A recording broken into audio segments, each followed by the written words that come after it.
Hello everyone, I am MANO Scaling, and I am here to help you today. I know you use this video to fall asleep, so before that, please like the video and subscribe to the channel, and also tell me where you are from and what time you are watching. Now get comfortable and relax.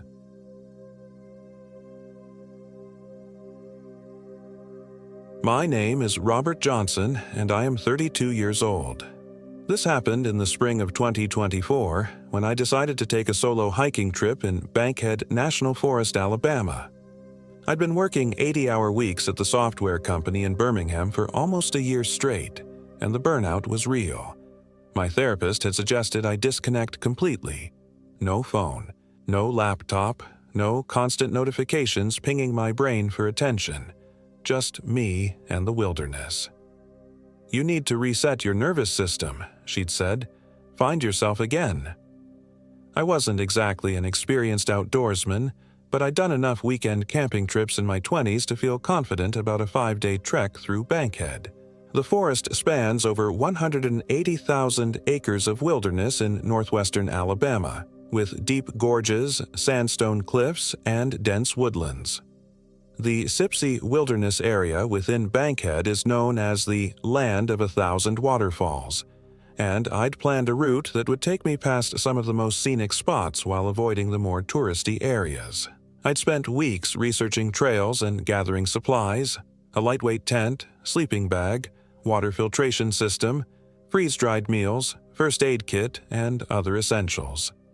I'd even splurged on a satellite messenger device, just in case of emergency, though I'd promised myself I wouldn't use it unless absolutely necessary.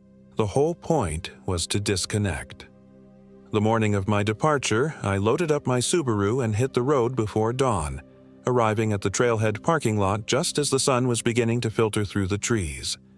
The air was crisp and smelled of pine and damp earth. I shouldered my pack, double-checked my map, and set off into the forest with a lightness I hadn't felt in months. The first day was everything I'd hoped for. I hiked about 8 miles along the Sipsey River, stopping occasionally to photograph waterfalls or interesting rock formations. By late afternoon, I'd found a perfect camping spot near Bee Branch Canyon, a small clearing not far from the water, but elevated enough to stay dry if it rained. I set up camp efficiently, gathering firewood before darkness fell. As I sat beside my small campfire eating a rehydrated meal of beef stroganoff that tasted better than it had any right to, I felt the knot of tension in my chest begin to loosen. The only sounds were the gentle rushing of the river, the occasional call of an owl, and the crackling of my fire. No email notifications, no Slack messages, no deadlines. Just the present moment. That first night, I slept better than I had in months, lulled by the white noise of the river and exhausted from the day's hike. I woke just after dawn feeling refreshed and eager to explore. After a quick breakfast of instant oatmeal and coffee, I packed only the essentials in my day pack and set out to explore the nearby canyons, leaving my tent and the bulk of my gear at camp. Around midday, as I was making my way through a particularly narrow section of Bee Branch Canyon, I came across an unusual rock formation. It looked almost like a doorway. 2 tall, flat rocks leaning against each other with a dark space between them. Something about it made me uneasy, though I couldn't say why. Just a random geological formation, I told myself, but still, I found myself approaching it cautiously. That's when I heard the whisper. It was so faint I almost convinced myself it was just the wind moving through the rocks, or water trickling somewhere nearby. But then it came again, clearer this time. "Robert." I froze. It was my name, unmistakable despite the oddly hollow quality of the voice. I glanced around, half expecting to see another hiker, but I was completely alone in the canyon. "Hello?" I called out, my voice echoing slightly off the rock walls. Silence. I stood there for several minutes, heart pounding, straining to hear anything beyond the natural sounds of the forest. Nothing. Eventually, I chalked it up to an overactive imagination combined with fatigue and the acoustics of the canyon. I snapped a quick photo of the strange rock formation and continued on my way, though I couldn't shake the feeling of being watched. The rest of the day passed uneventfully, and I made it back to my campsite before sunset. As I prepared my dinner, I found myself glancing over my shoulder more frequently than normal. The forest, which had seemed so welcoming just that morning, now felt somehow different, more closed in, more attentive. I tried to dismiss the feeling as I settled in for the night, but sleep didn't come as easily as it had the night before. I tossed and turned, startling at every snap of a twig or rustle of leaves outside my tent. When I finally did drift off, my dreams were filled with dark, confined spaces and whispered voices just beyond my understanding. The next morning dawned gray and misty. I woke feeling groggy and unrested, but pushed myself to stick to my itinerary. Today's hike would take me deeper into the wilderness, to an area known as the Sipsey Fork. I packed up camp, double-checked my map, and set off. The trail grew less distinct as I ventured farther from the more frequently traveled areas. Several times I had to consult my map and compass to ensure I was still on the right path. The mist lingered throughout the morning, turning the forest into a surreal landscape of ghostly trees and muffled sounds. Around noon, I stopped for lunch on a fallen log beside the trail. As I sat eating my energy bar and dried fruit, I heard a rustle in the underbrush about 20 yards ahead. I watched, curious, expecting to see a deer or perhaps a wild turkey emerge. Instead, a figure stepped onto the trail. Through the mist, I could make out what appeared to be an elderly woman, thin and stooped, wearing what looked like an old-fashioned dress. Her gray hair hung in long, tangled strands around her face. I stood up quickly, startled by her sudden appearance. "Hello there," I called out, raising my hand in greeting. She didn't respond or acknowledge me in any way. She simply stood, perfectly still, facing in my direction. "Are you okay?" I called, taking a step forward. "Do you need help?" Still no response. The silence stretched uncomfortably. I took another step toward her, squinting through the mist to see her more clearly. And then, she was gone. I blinked, convinced my eyes were playing tricks on me. I hurried to the spot where she had been standing moments before, looking for any sign of her passing. Footprints, disturbed vegetation, anything. But the ground was undisturbed, and the surrounding forest was silent. A chill ran down my spine that had nothing to do with the damp weather. I quickly repacked my lunch and continued hiking, trying to rationalize what I'd seen. Maybe she'd stepped off the trail into the woods. Maybe the mist had distorted my perception. Maybe I was more sleep-deprived than I realized. By late afternoon, as I was looking for a suitable place to make camp, the mist had begun to clear, but an uneasy feeling had settled in my gut. I found a small clearing near a stream and began setting up my tent with mechanical efficiency, trying to lose myself in the familiar routine. As I hammered in the last tent stake, I heard it again, that same hollow whisper from the canyon. "Robert, you shouldn't be here." I whirled around, heart pounding in my chest. "Who's there?" I demanded, scanning the surrounding trees. "This isn't funny." Only silence answered me, but the feeling of being watched intensified. I finished setting up camp with shaking hands, then gathered far more firewood than I needed and built a larger fire than necessary. As darkness fell, I sat close to the flames, their warmth providing little comfort against the chill of fear that had settled in my bones. That night, every sound from the forest seemed amplified. The hoot of an owl became a wail, the rustle of leaves became footsteps, the crack of a branch became a warning. I dozed fitfully, jerking awake at every noise, my hand clutching the small hatchet I'd brought for splitting kindling. Dawn couldn't come soon enough. When the first gray light filtered through the trees, I was already up, hastily packing my gear. I decided to cut my trip short. Whatever peace I'd hoped to find in Bankhead Forest had evaporated, replaced by a gnawing anxiety I couldn't shake. I consulted my map, plotting the quickest route back to the trailhead. I was about 15 miles from my car, which meant a long day of hiking but the possibility of sleeping in my own bed that night. The thought was immensely appealing. I set off at a brisk pace, eager to put as much distance as possible between myself and my campsite. The day had dawned clear, and under different circumstances, I would have appreciated the beauty of the forest in the morning light. Dew glistening on spider webs, mist rising from the valleys, sunlight dappling through the canopy. But my only focus was on maintaining my pace and reading my map correctly. Around midday, I realized something was wrong. According to my map, I should have reached a junction where my trail intersected with a more heavily traveled path. But there was no junction, just the same narrow, increasingly overgrown trail I'd been following all morning. I stopped, pulled out my compass, and checked my heading.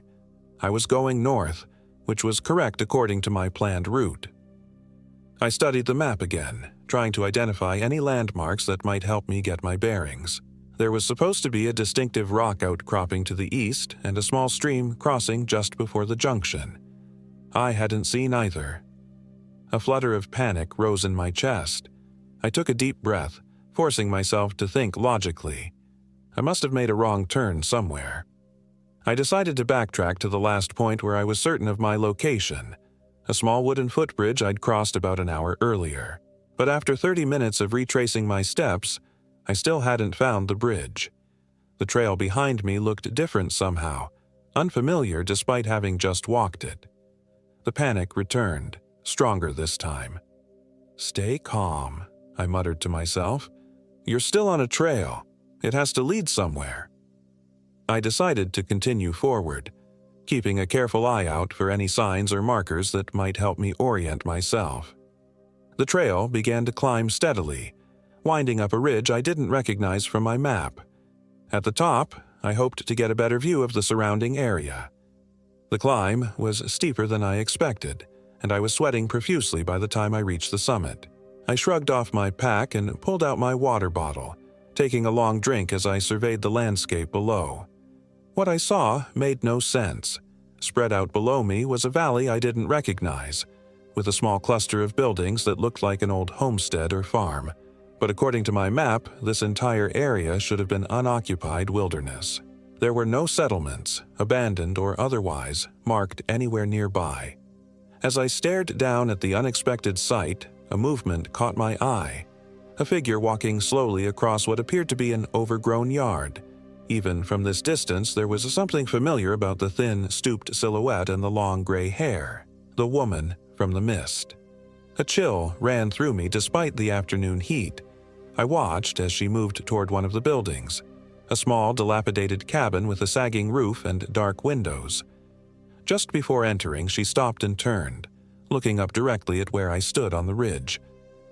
Though I couldn't make out her features clearly, I felt her gaze lock onto mine. She raised one arm slowly, pointing at me with what looked like an accusatory gesture. Then she disappeared into the cabin. I stood frozen, unsure what to do.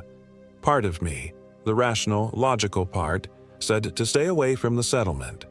If I wasn't on my map, I should turn around and try again to find the correct trail. But another part of me was drawn to the buildings below. Maybe there was someone there who could help me get my bearings, tell me how to get back to the main trail. After a moment's hesitation, I decided to investigate. I shouldered my pack and began picking my way down the ridge toward the valley, following what looked like an old, overgrown path. As I got closer to the settlement, details became clearer and more unsettling. The buildings were in an advanced state of decay, with missing roof sections, collapsed walls, and windows that were either broken or completely absent. What I had taken for a yard was actually more like a clearing, overgrown with tall grass and scattered with rusted metal objects I couldn't identify from a distance. It looked as if the place had been abandoned for decades, yet I had clearly seen someone enter one of the cabins just minutes ago. I slowed my pace as I approached the edge of the clearing, suddenly uncertain. The silence was profound. No birdsong, no insect buzz, not even the sound of the breeze through the trees. Just an oppressive, waiting stillness that made the hair on the back of my neck stand up. "Hello," I called out, my voice sounding unnaturally loud in the quiet. "Is anyone here? I'm a hiker, and I think I'm lost. No response. I took a few hesitant steps into the clearing, my eyes fixed on the cabin where I'd seen the woman enter. Its door hung askew on rusted hinges, revealing darkness beyond. "Ma'am, are you in there? I could use some help finding my way back to the main trail." Still nothing. I moved closer to the cabin, fighting the growing urge to turn and run. Something about this place felt deeply wrong, but I couldn't put my finger on what exactly. It was more than just the abandoned state of the buildings or the unnatural silence. There was a heaviness to the air, a sense of malevolence that seemed to emanate from the very ground beneath my feet. I stopped about 10 feet from the cabin's entrance, unwilling to go any closer. "Hello?"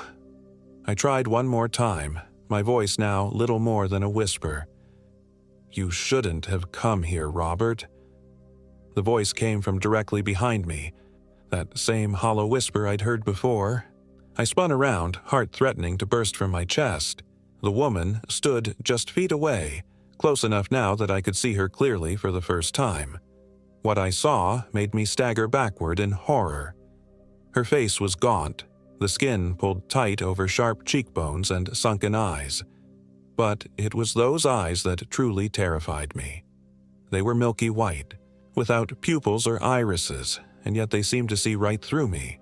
Her dress, which I now realized was more like a nightgown, was stained and tattered, with dark patches that looked disturbingly like dried blood.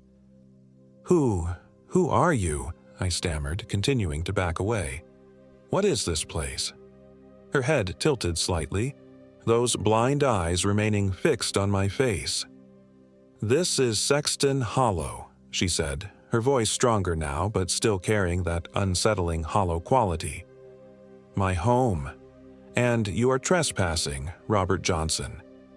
"How do you know my name?" I demanded, fear giving way momentarily to confusion and anger. A smile spread across her face, revealing blackened gums and rotting teeth. "The forest whispers to me. It tells me many things. It told me you were coming." "I'm just trying to get back to the trailhead," I said, struggling to keep my voice steady. "I took a wrong turn somewhere. If you could just point me in the right direction." "There is no right direction anymore," she interrupted, taking a step toward me. "You crossed the boundary at Whisper Rock. You heard the call, and you answered. Now you belong to Sexton Hollow. Whisper Rock, the strange formation in Bee Branch Canyon, the doorway-like structure where I'd first heard the voice call my name. "I don't understand," I said, though a terrible suspicion was beginning to form in my mind. "The boundary between your world and mine grows thin in certain places," she said, taking another step closer. "Whisper Rock is one such place. Those who hear the call are drawn to cross over. Few ever return." I continued backing away, my mind racing. Was I losing it? Having some kind of psychotic break? Or had I somehow stumbled into something supernatural? Neither option was particularly comforting. "Look," I said, trying to sound reasonable. "I'm just going to be on my way now. I need to find the trail and get back to my car." "You won't find your way back," she said with certainty. "Not without help. And I might be willing to help you, Robert Johnson. For a price." I didn't like the sound of that at all. "What kind of price?" Her smile widened. "Nothing you can't spare. Just a few years. 10, perhaps 15 off the end of your life. Time you'd waste anyway growing old and feeble. In exchange, I'll show you the way back across the boundary."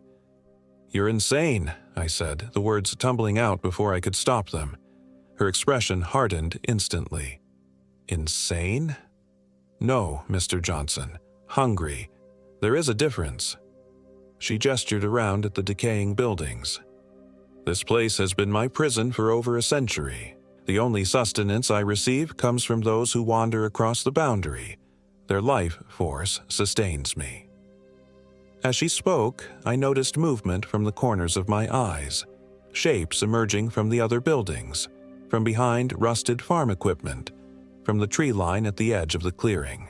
People, or what had once been people, moving with the same unnatural stillness as the woman.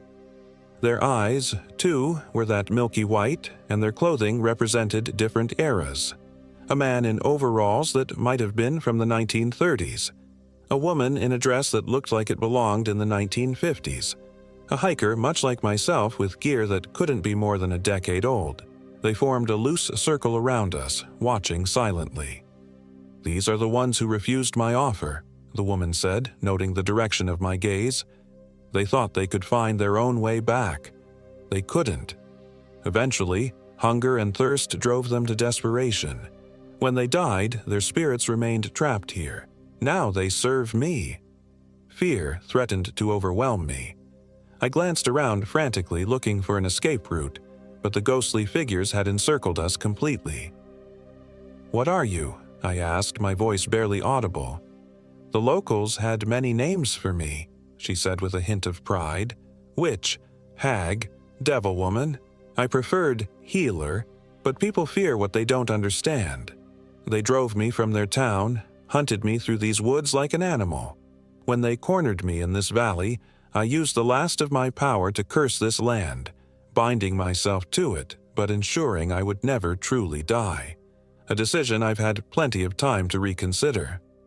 She took another step toward me, close enough now that I could smell her, a sickly, sweet odor of decay and something else, something chemical and harsh. "Now, about my offer. A few years of your life in exchange for your freedom. Do we have a deal, Robert Johnson?" My mind raced. I didn't believe in witches or curses or boundaries between worlds. This had to be some kind of hallucination or delusion. Maybe I'd eaten something toxic, or maybe the solitude had affected my mind more than I realized. But the woman and her ghostly companions looked terrifyingly real. And if there was even the slightest chance that what she was saying was true. "How do I know you'll keep your word?" I asked, playing for time as I tried to think of a way out of this nightmare. She smiled again, clearly sensing my wavering resolve. "You don't. But what choice do you have? You can accept my offer and have a chance at returning home, or you can refuse and join my collection of souls. Either way, I benefit. The only question is what happens to you." I glanced around again at the circle of ghostly figures. They watched me with those milky white eyes, their faces expressionless. Victims who had made the wrong choice, if the woman was to be believed. What would happen if I refused her offer? Would I wander this twisted version of Bankhead Forest until I died of exposure or starvation? Would my spirit then be trapped here, forced to serve this creature? But if I accepted, would she really show me the way back? Or was this just a trick to get me to surrender willingly? As I hesitated, one of the ghostly figures, the modern hiker, moved slightly. It was a subtle gesture, but my eyes caught it immediately. He was pointing, almost imperceptibly, toward a gap between two of the other figures, a potential escape route. I looked back at the witch who was watching me with predatory anticipation, apparently unaware of her servant's betrayal. "I need time to think," I said, trying to keep my voice steady. Her eyes narrowed with suspicion. "There is no time, Robert Johnson. Decide now." In that moment, I made my choice. I lunged to the right, toward the gap the ghostly hiker had indicated, putting all my strength into a desperate sprint. The witch shrieked with rage behind me, a sound no human throat could possibly make, and I heard the pounding of footsteps as her servants gave chase. I didn't look back, focusing only on the tree line ahead and the faint trail I could see leading into the woods. I hit the trees at full speed, branches whipping at my face and arms as I crashed through the underbrush. The path, such as it was, wound erratically through the forest, but I followed it blindly, driven by pure terror. The sounds of pursuit grew fainter as I ran, the witch's inhuman shrieks fading into the distance. Still, I didn't slow down until my lungs were burning and my legs threatened to give out beneath me. Only then did I pause, leaning against a tree as I gasped for breath, finally daring to look back. The forest behind me was empty, no sign of the witch or her ghostly servants. But that didn't mean they weren't still hunting me. I needed to find my way back to Whisper Rock, the boundary between worlds. It was my only chance of escape if what the witch had told me was true. But I had no idea where I was or which direction would lead me back to that strange rock formation in Bee Branch Canyon. As I stood there trying to get my bearings, a movement to my left caught my eye. I tensed, ready to run again, but it was only the ghostly hiker who had helped me escape. He stood a short distance away, watching me with those milky eyes. I should have been terrified, but something about his posture suggested he meant me no harm. He raised his arm, pointing deeper into the forest before turning and walking slowly in that direction. Was it a trap? Possibly, but I had no better options. I followed, keeping a cautious distance between us. The ghostly figure led me through the forest for what felt like hours, always staying just far enough ahead that I couldn't make out the details of his appearance. The sun began to sink toward the horizon, casting long shadows through the trees. Soon it would be dark, and the thought of navigating this nightmare realm at night filled me with dread. Just as I was about to call out to my silent guide, to beg him to stop, or at least slow down, he halted abruptly at the edge of a small clearing. When I caught up, I saw what had stopped him. In the center of the clearing stood Whisper Rock, the same doorway-like formation I'd encountered in Bee Branch Canyon. It looked exactly as I remembered it, two flat rocks leaning against each other with a dark space between them. The ghostly hiker pointed at the formation, then at me, his meaning clear. "That's the way back?" I asked, though I didn't expect an answer. To my surprise, he nodded, a jerky, unnatural movement, as if he'd almost forgotten how to communicate in human ways. I approached the rock formation cautiously, half expecting the witch to leap out and grab me. But the clearing remained quiet except for the normal sounds of the forest. Birds calling, insects buzzing, a gentle breeze rustling through the leaves. Normal sounds. The realization hit me suddenly. Back in Sexton Hollow, there had been that oppressive silence, that absence of natural forest noises. Here, life continued as it should. Maybe I really was approaching the boundary back to my world. I stood before Whisper Rock, staring into the dark space between the leaning stones. It looked like ordinary darkness, not some mystical portal. I glanced back at the ghostly hiker who still stood at the edge of the clearing. "How do I cross back?" I called to him. He made no response, just continued pointing at the rock formation. Taking a deep breath, I stepped forward, placing one hand on each of the leaning rocks. The stone felt cool and solid beneath my palms, utterly ordinary. "Now what?" I muttered to myself. As if in answer, I heard a whisper from the darkness between the rocks, my name, called in that same hollow voice I'd heard before. But this time, there was something different about it, something almost desperate. Steeling myself, I leaned forward and peered into the gap between the rocks. At first, I saw nothing but darkness. Then, as my eyes adjusted, I began to make out what looked like a tunnel stretching away into the distance, far longer than should have been possible given the size of the rock formation. And at the far end of that tunnel, a figure stood waiting. The witch. I jerked back, nearly falling in my haste to retreat. When I looked again, the gap between the rocks showed only ordinary darkness. "It's a trap," I said aloud, turning to the ghostly hiker. "She's waiting on the other side." He shook his head emphatically, then pointed again at the rocks, this time making a motion as if he were walking through them. "You want me to just walk through?" I asked incredulously. He nodded. I looked back at the ordinary-seeming gap between the rocks. It was barely wide enough for me to squeeze through, and beyond it, I could see only the forest continuing on the other side. But what choice did I have? Stay here and eventually be found by the witch, or trust this strange guide and take a literal leap of faith? I removed my backpack, it would be too bulky to fit through the narrow gap, and set it aside. Then, taking a deep breath, I turned sideways and began to edge between the leaning rocks. The space was even tighter than it looked, and for a terrifying moment, I thought I might get stuck halfway through. The rock pressed against my chest and back, making it difficult to breathe. I pushed forward with determination, ignoring the claustrophobic panic rising in my throat. And then, suddenly, I was through, stumbling forward onto the ground on the other side. I turned quickly, expecting to see the witch or perhaps the ghostly hiker. Instead, I saw Bee Branch Canyon, exactly as I remembered it from my hike 3 days earlier. The same trees, the same rock formations, the same narrow trail winding through. I was back. I looked behind me at Whisper Rock. It still stood as before, 2 flat rocks leaning against each other with a dark gap between them. But now it looked like nothing more than an interesting geological formation, with no hint of the nightmare realm that supposedly lay beyond it. Had any of it been real? Or had I experienced some kind of stress-induced hallucination? My backpack lay on the ground where I'd left it before squeezing through the rocks. On this side, not the other. That seemed to suggest it had all been in my mind, but then, how had I lost nearly 3 days? And why did I feel so certain that what I'd experienced had been real? I retrieved my pack and checked my watch. It was just after 5 p.m.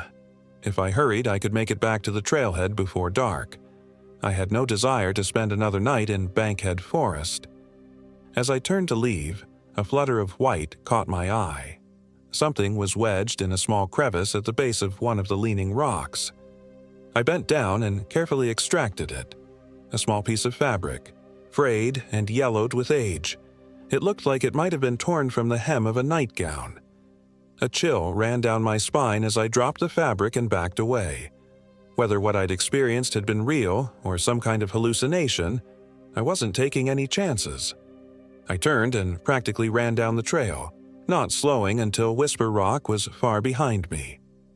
I made it back to my car just as darkness was falling, exhausted but overwhelmingly relieved to be in the familiar, safe confines of civilization.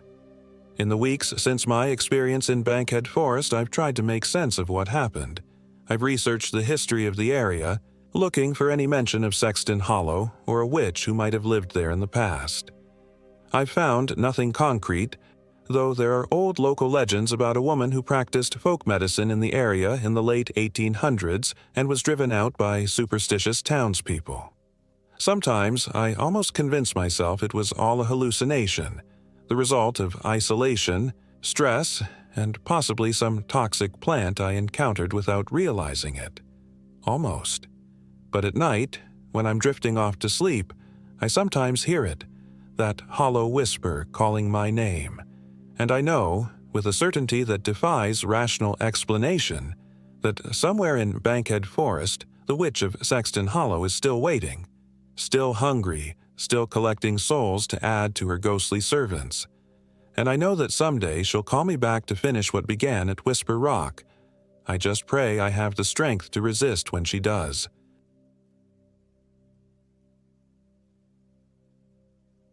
My name is Sarah Rodriguez, and I am 32 years old. This happened in the Sipsey Wilderness of Alabama's Bankhead National Forest, a place they called the Land of 1,000 Waterfalls.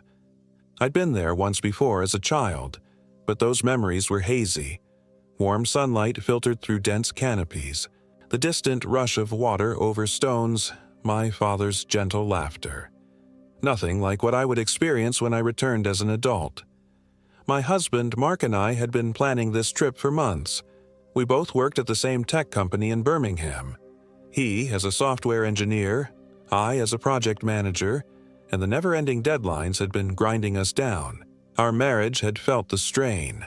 Snapped words over breakfast, separate Netflix accounts, the growing cold spot in the middle of our bed. The camping trip was meant to be a reset, a chance to remember why we'd fallen in love 6 years ago. 3 days in the wilderness, Mark had said, his eyes bright with excitement for the first time in months. No phones, no emails, no Slack notifications, just us and the trees. I'd agreed readily enough, though camping had never been my thing.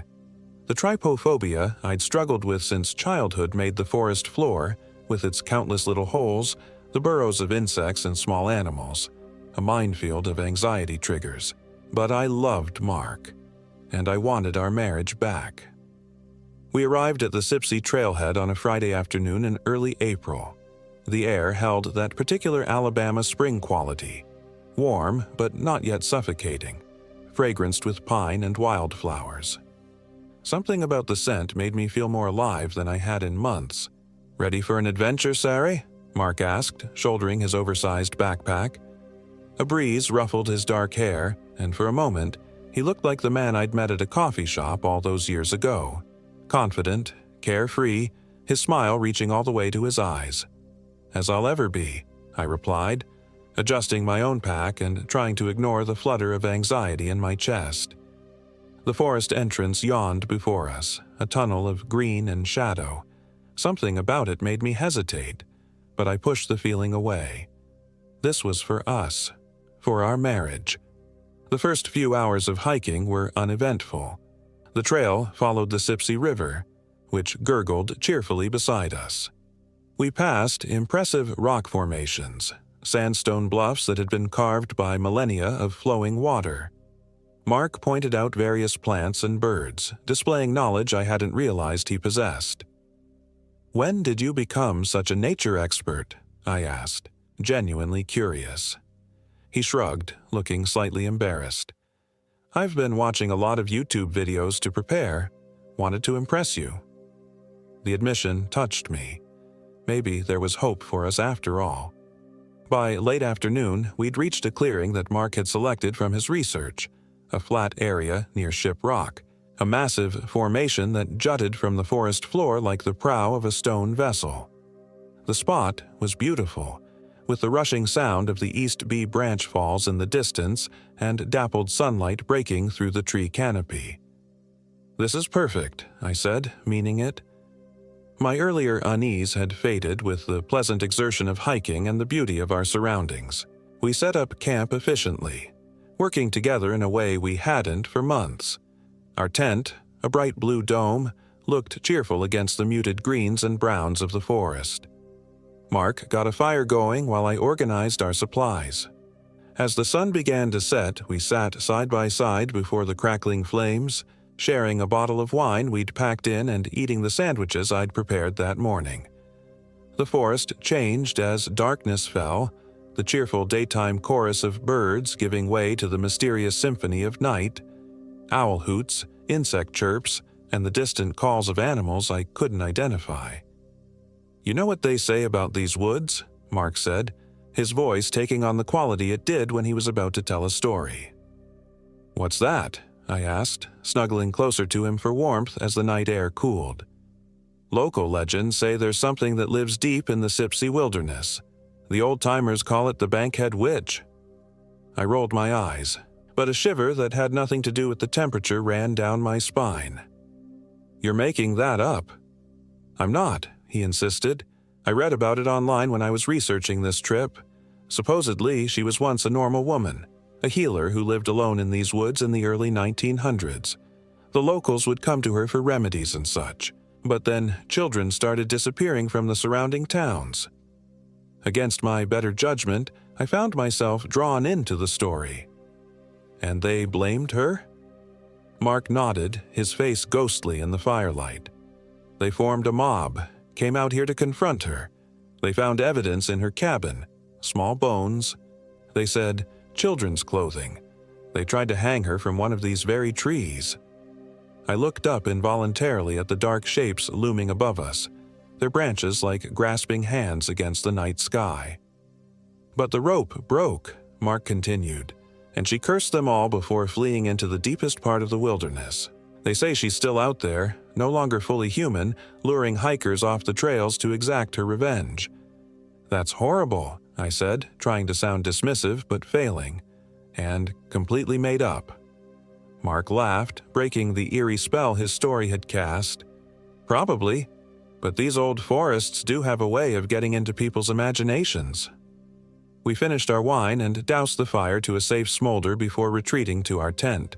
Despite the ghost story and the unfamiliar surroundings, I fell asleep quickly, lulled by physical exhaustion and the gentle sound of Mark's breathing beside me.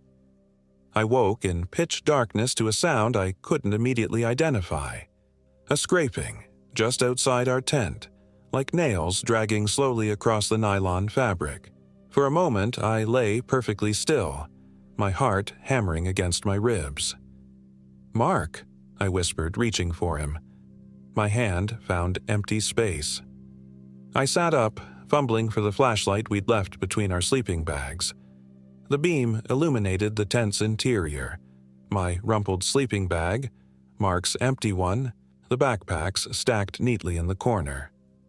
"Mark?" I called, louder this time. No response, just that scraping sound now moving around to the side of the tent. An animal, I told myself. A raccoon, or maybe a deer, curious about our campsite.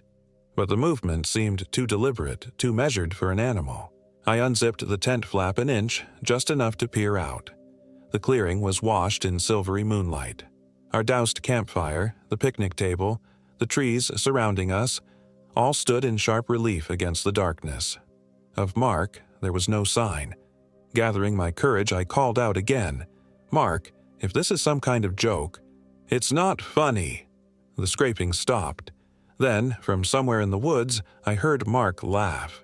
Not his normal laugh. This was higher, almost giddy, with an edge to it that raised the hair on my arms. "Sarah," came his voice, distant but clear. "Come see what I found." I hesitated. Something felt wrong. Mark knew about my fear of the dark, my anxiety about the forest at night. He wouldn't wander off and then call for me to follow. Not the Mark I knew. And yet, "Where are you?" I called, my voice small in the vast darkness. "Just past the big rock. Follow my voice." Against every instinct screaming at me to stay put, I pulled on my boots and jacket and fully unzipped the tent. The night air hit me like a physical presence, thick, moist, carrying the sense of earth and vegetation and something else, something sickly sweet that I couldn't identify. I switched on my headlamp and stepped out of the tent. The beam cut through the darkness, creating more shadows than it dispelled. Every tree trunk seemed to conceal a lurking figure, every rustle in the underbrush a potential threat. "Mark," I called again, taking a few hesitant steps toward Shiprock. "Here," came his reply, now from a different direction, deeper into the woods, away from the trail. My chest tightened with the first tendrils of panic. This wasn't right. None of this was right. I stopped, my breath coming in short gasps. "I'm going back to the tent," I said firmly, trying to project a confidence I didn't feel. "If you want to talk, come back to camp." Silence. Then, just as I was about to retreat to the relative safety of our tent, I heard it, Mark's voice again, but this time a cry of pain so sudden and visceral that it froze the blood in my veins. "Sarah! Help me!" All hesitation vanished. I plunged into the woods in the direction of his cry, my headlamp beam bouncing wildly as I ran.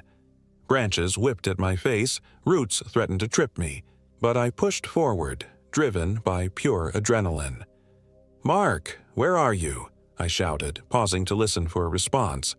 Nothing. The forest had gone completely silent. No insects, no rustling leaves, no night birds. Just the sound of my own ragged breathing and pounding heart. I swept my light in a wide arc, searching for any sign of Mark or what might have caused his cry.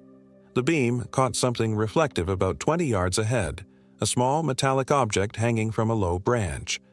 Approaching cautiously, I realized what it was. Mark's wedding ring, suspended by a thin strand of what looked like hair. My stomach lurched. Mark never took off his ring, not even when showering. I reached out a trembling hand to take it, but just before my fingers made contact, I noticed something dark smeared across the gold band. Blood.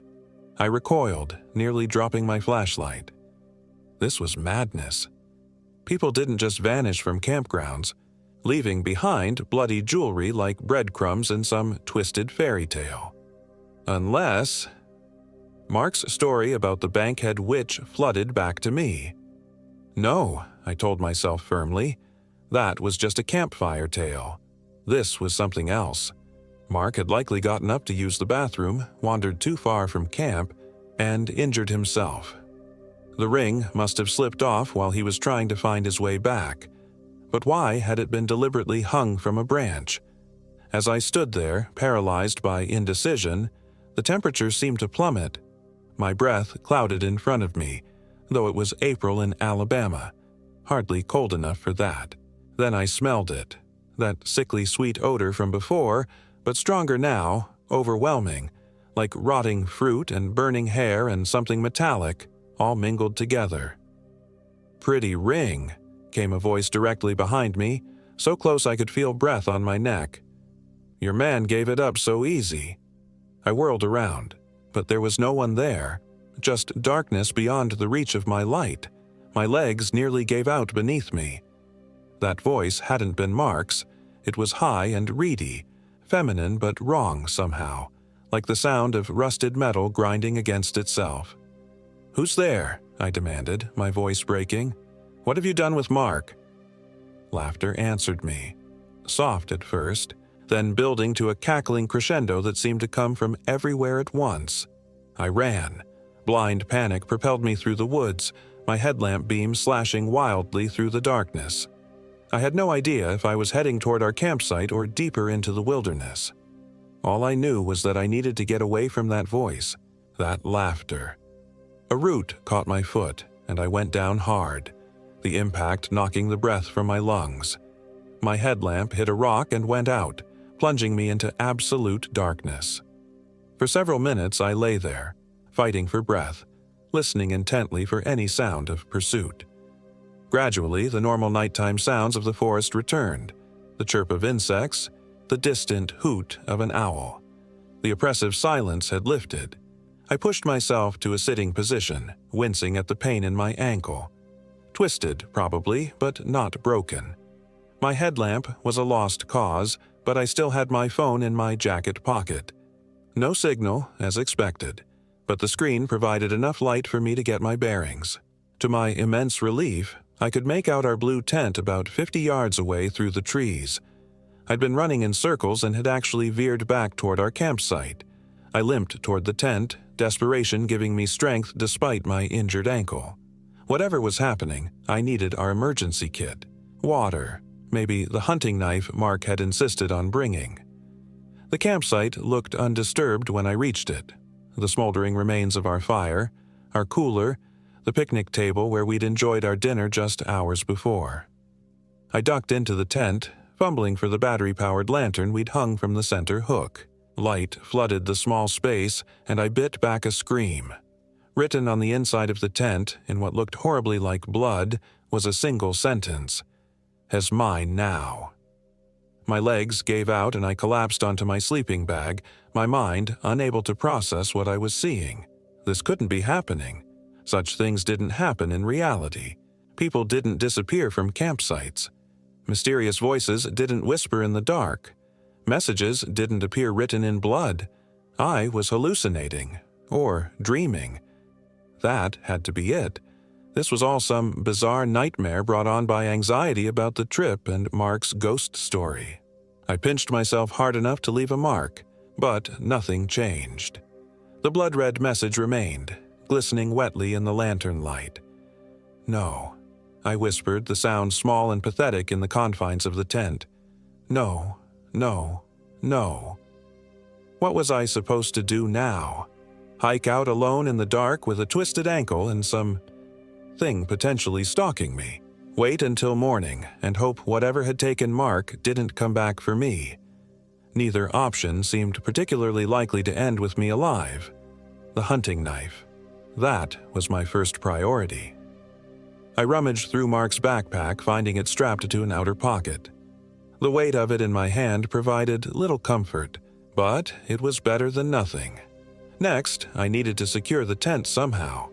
I used paracord from our supplies to tie the interior zipper pulls together, creating a makeshift lock. It wouldn't stop anything determined to get in, but it might slow it down. Finally, I gathered everything I might need for a quick escape: water bottle, energy bars, first aid kit, emergency blanket.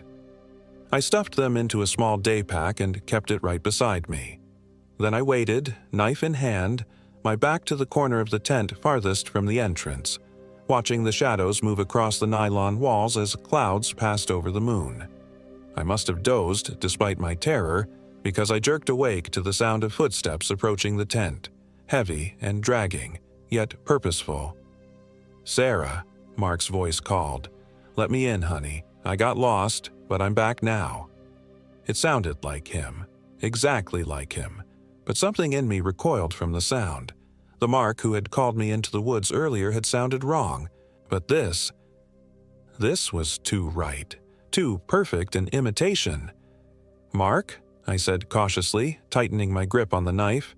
"What happened to you? Where did you go?" A pause.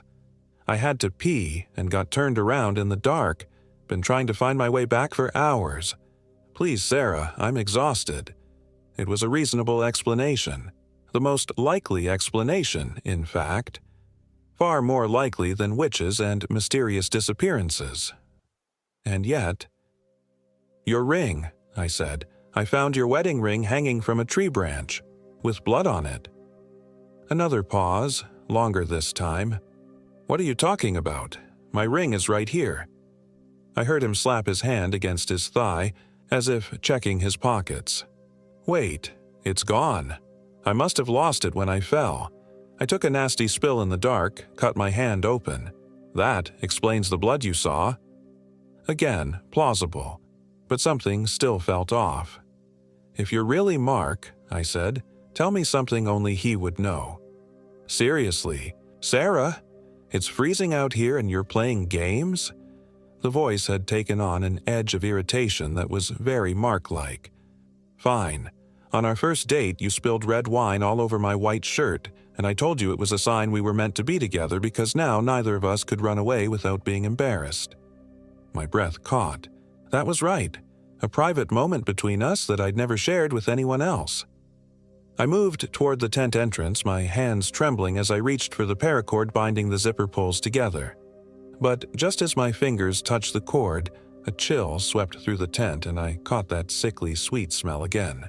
"Sarah," the voice said, lower now, no longer quite so Mark-like. "Don't you want to be with your husband?" I jerked my hand back as if burned. "You're not Mark," I whispered. A sound came from outside the tent then, a wet, gurgling chuckle that raised every hair on my body. "Clever girl," the voice said, all pretense of being Mark gone now. It had returned to that high, reedy quality I'd heard in the woods. "But not clever enough to save him, were you?" Something heavy thumped against the side of the tent, causing the whole structure to shudder. "Here," the voice continued. "I brought you a present." There was a sound of something being dragged across the ground, and then a small object was pushed under the edge of the tent. It rolled toward me across the tent floor. In the dim light of the lantern, I could make out what it was. A finger. A human finger with a dark smear across the pale skin. And halfway down, a band of paler flesh where a ring had recently been. The scream built inside me, fighting to escape, but terror closed my throat and all that emerged was a strangled whimper. I scrambled backward until I hit the far wall of the tent, unable to tear my eyes from the severed digit. "He's still alive, you know," the voice said conversationally. "For now. They all are, at first, until I get bored with them." "What do you want?" I finally managed to croak, a sound like nails being dragged across the tent fabric again. "Company. These woods get so lonely." "Please," I begged, "let Mark go. Take me instead." The laugh that followed made me want to cover my ears and curl into a ball. "Oh, sweet thing. I already have you both." As if to emphasize the point, something sharp poked through the tent wall near my shoulder. A long, twisted finger or claw that hooked into the fabric and began to tear downward, the ripping sound obscenely loud in the quiet night. I didn't think. I reacted. Lunging forward, I drove the hunting knife through the tent wall, meeting resistance as it connected with something solid on the other side. A shriek split the air, high and inhuman, filled with rage and pain. I ripped open the tent zipper and burst outside, the knife still clutched in my shaking hand. The clearing was empty, but a trail of dark liquid, too dark to be blood, led into the trees. I hadn't imagined it then. I'd hurt whatever it was.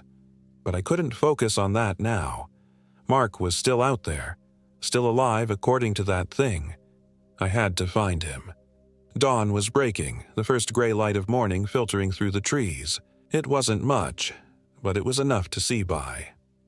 I shouldered my emergency pack and picked up a heavy branch to use as a walking stick, supporting my injured ankle. I followed the dark trail into the woods, moving as quickly and quietly as I could. It led away from the established hiking trails, deeper into the wilderness. After about 20 minutes, I noticed markers on the trees. Small, crude symbols carved into the bark that resembled a distorted human figure with outstretched arms. The trail eventually led me to a small ravine, hidden behind a stand of ancient oak trees. At the bottom, nestled against the stone wall, stood a cabin that looked like it had been there for a century or more.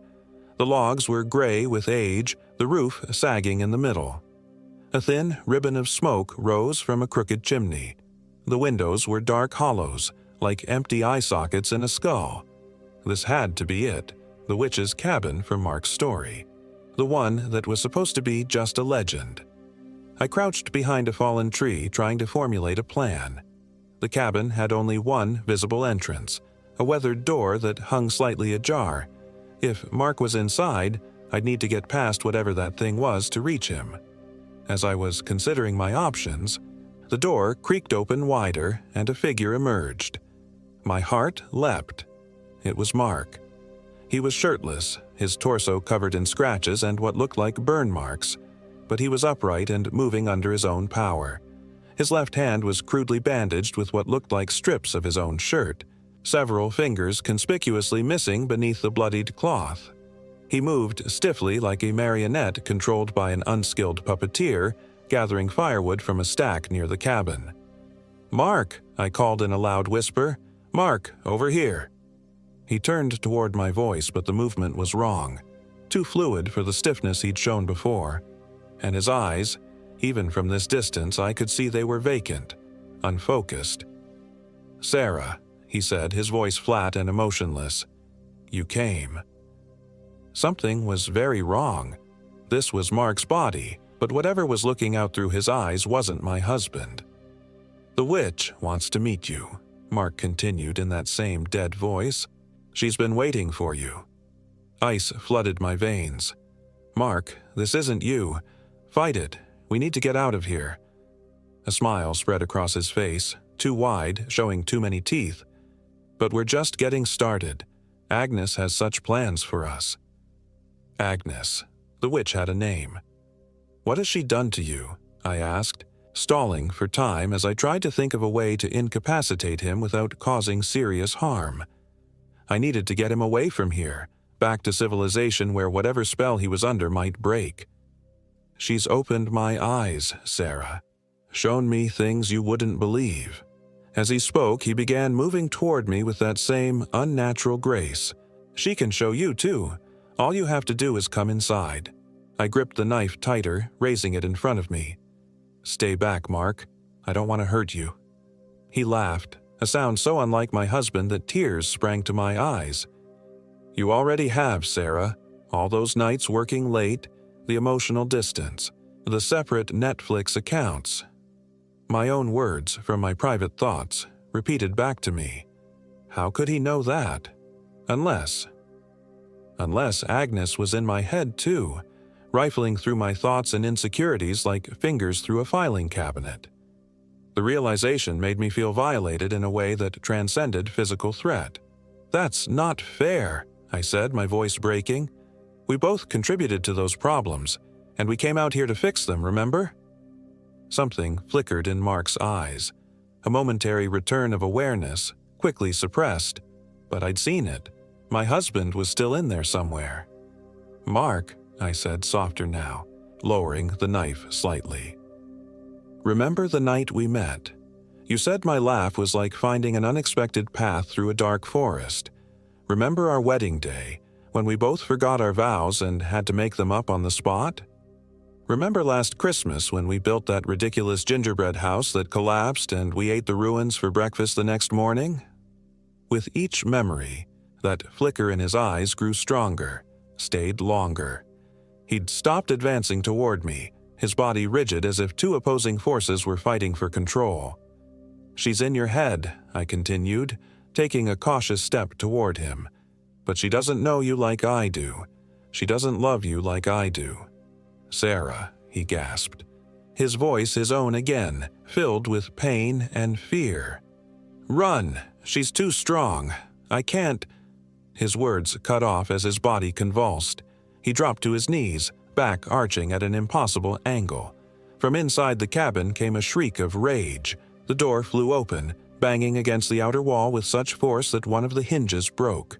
And there she stood, Agnes, the Bankhead witch. She wasn't what I'd expected. No green skin or warts or pointed hat. She looked almost ordinary. A woman in her 40s perhaps, with long tangled dark hair and features that might once have been handsome rather than beautiful. But her eyes, they were solid black, without whites or pupils, like two holes cut into the fabric of reality. "You!" she hissed, pointing a gnarled finger at me. The hand I'd stabbed through the tent, I realized. Dark fluid still oozed from a wound in her palm. "You dare to take what's mine." "He was never yours," I replied, surprised at the steadiness in my voice despite the terror clawing at my insides. "And neither am I." She smiled then, revealing teeth filed to points. "We'll see about that." Mark had gone completely still, face pressed to the ground, either unconscious or unable to move. Agnes stepped over his prone form, moving toward me with a predatory grace that belied her appearance. She didn't walk so much as flow, her tattered dress rippling around her like dark water. "The others gave up so easily," she said, almost conversationally. "The fear took them whole. But you—" She inhaled deeply through her nose as if scenting me. "Your fear has an edge to it. Determination. Love." She spat the last word like it was poison. I had backed up against a tree without realizing it, the rough bark pressing into my spine. Agnes was only a few feet away now. That sickly sweet smell emanated from her in waves, making my head swim. "What do you want from us?" I asked, playing for time, my fingers tightening around the knife handle. "What I've always wanted," she replied. "What was taken from me. A family." Her black eyes bored into mine. "You'll be my new daughter. He'll be my new husband. We'll be together in these woods. Forever."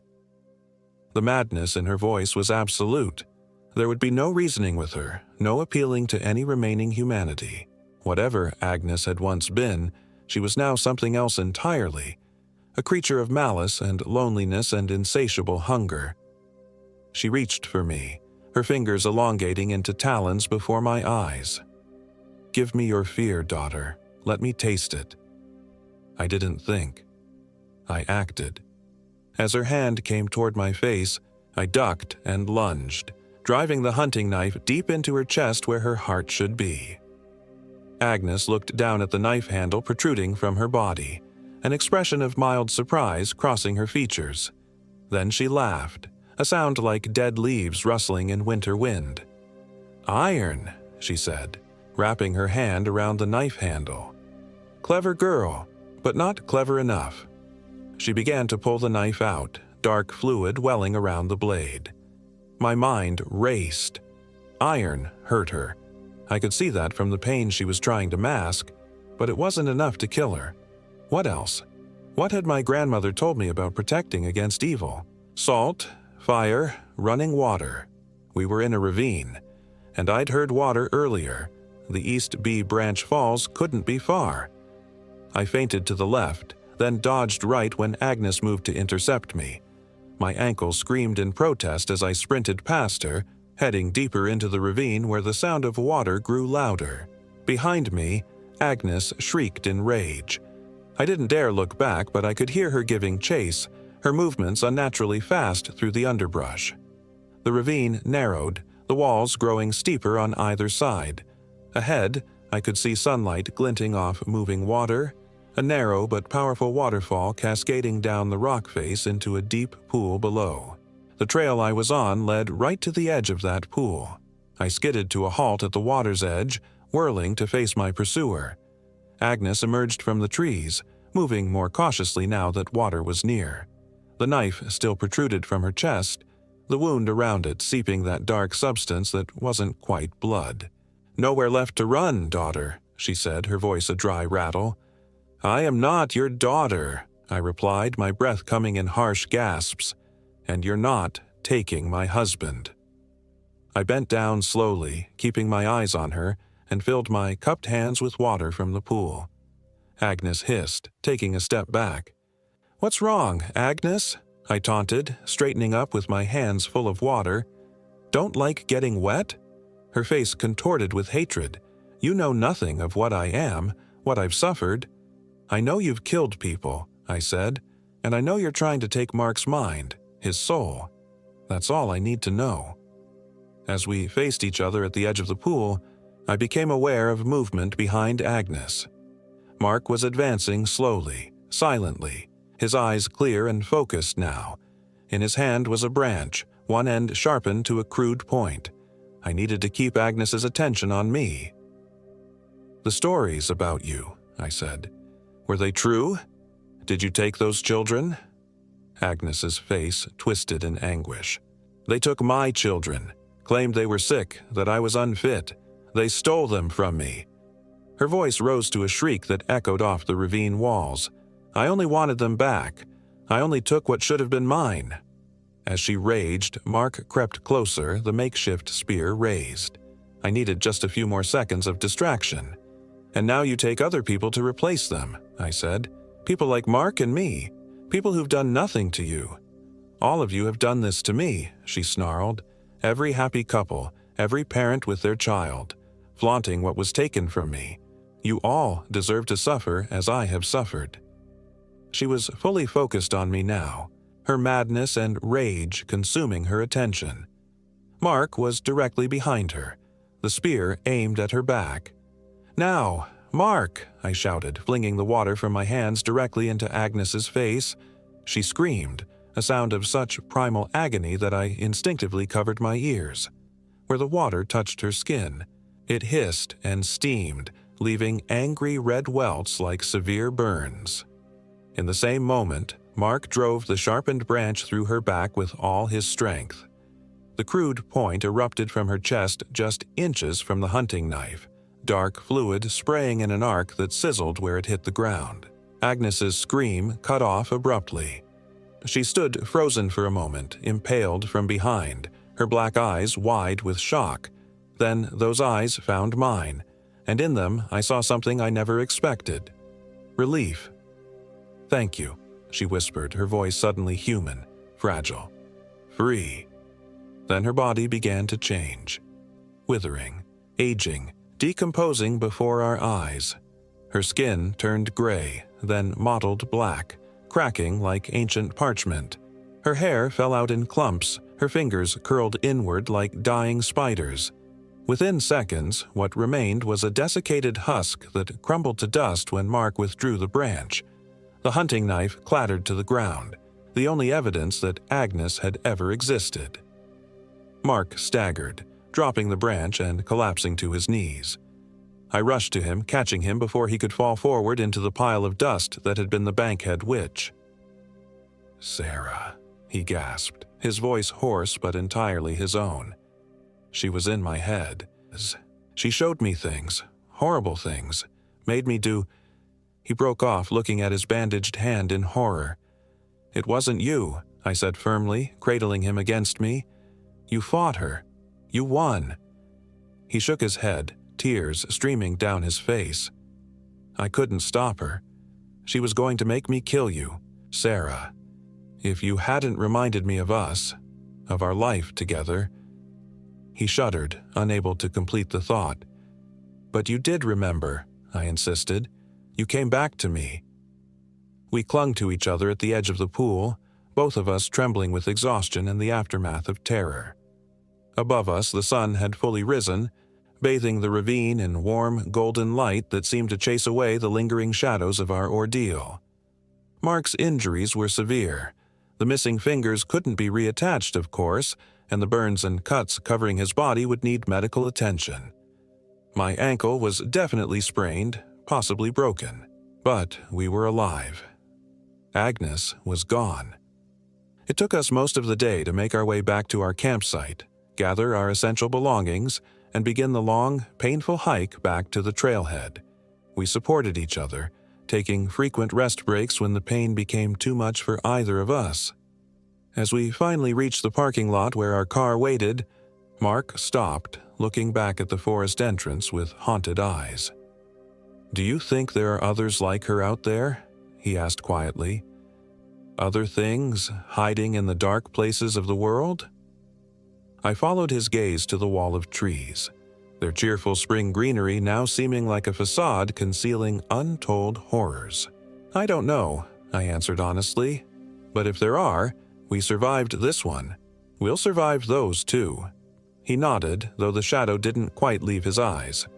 "We should report this to someone." I almost laughed. "And tell them what?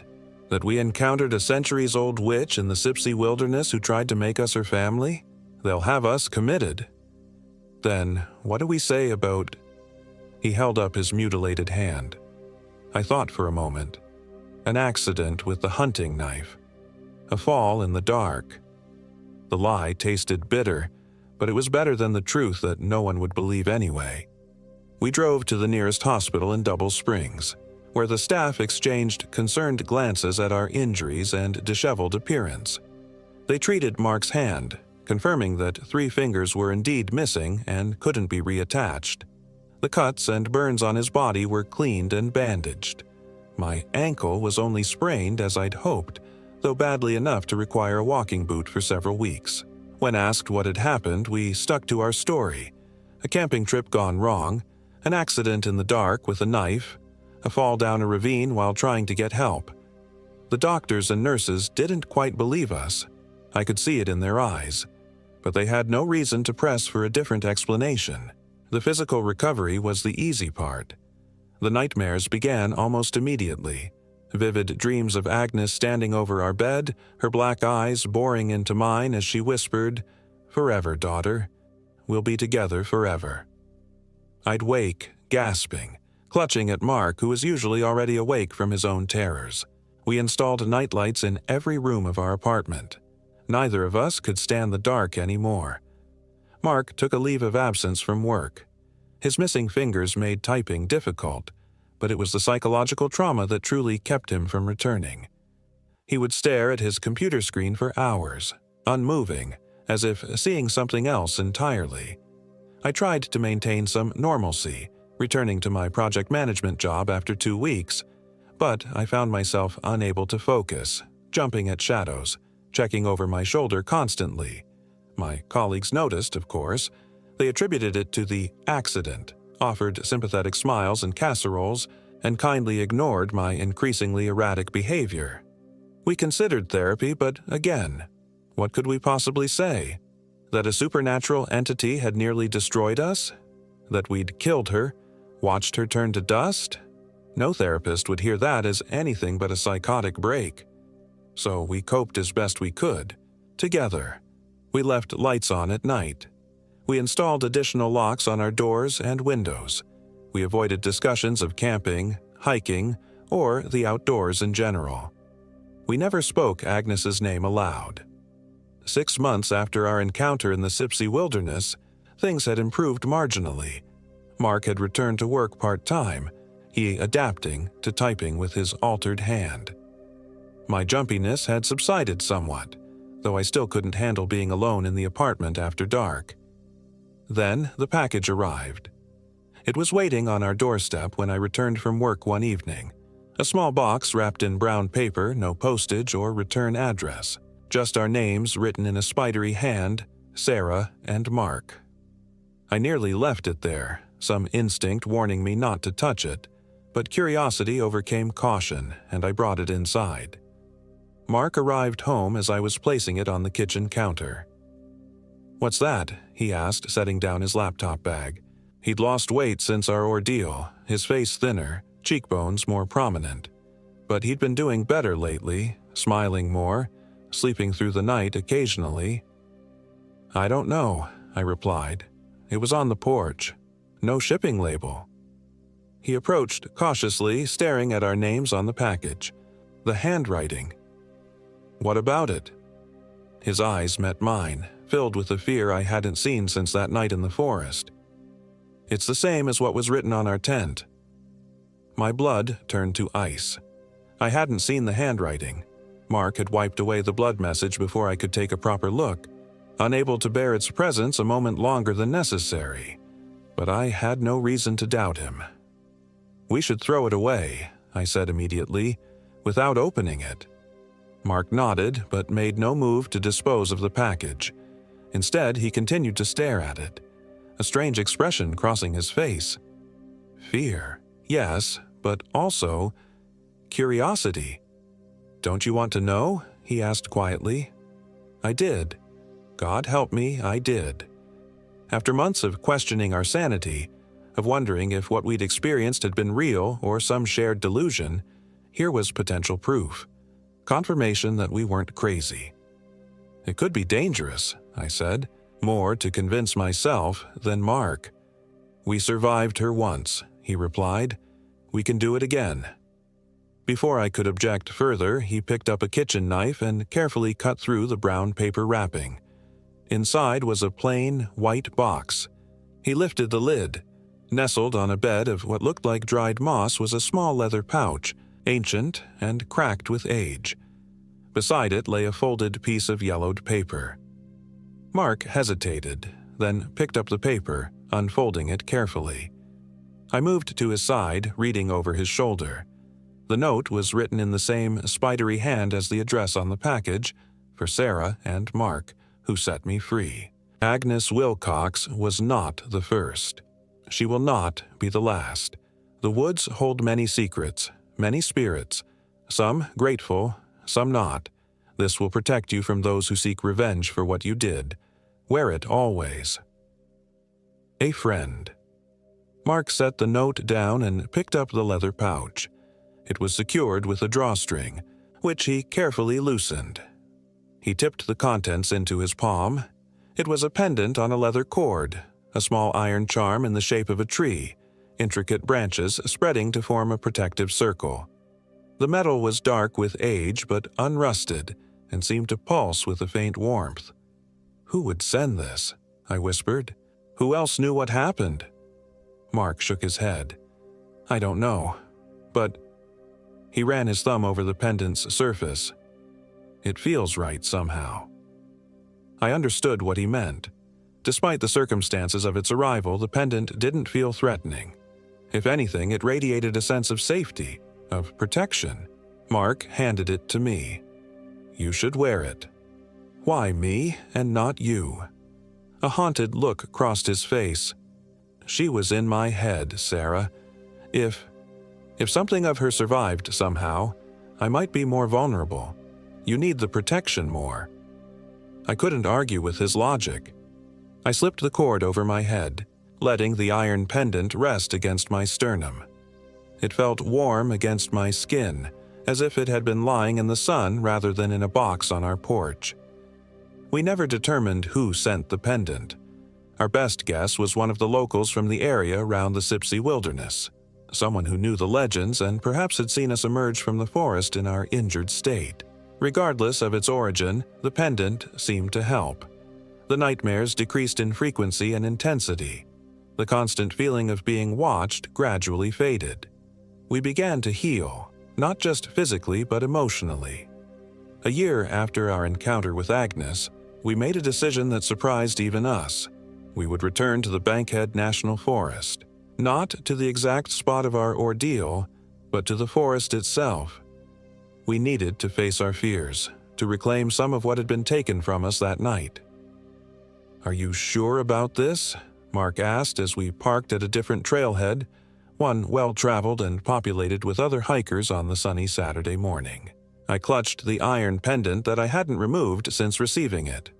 "No," I admitted, "but I think we need to do it anyway."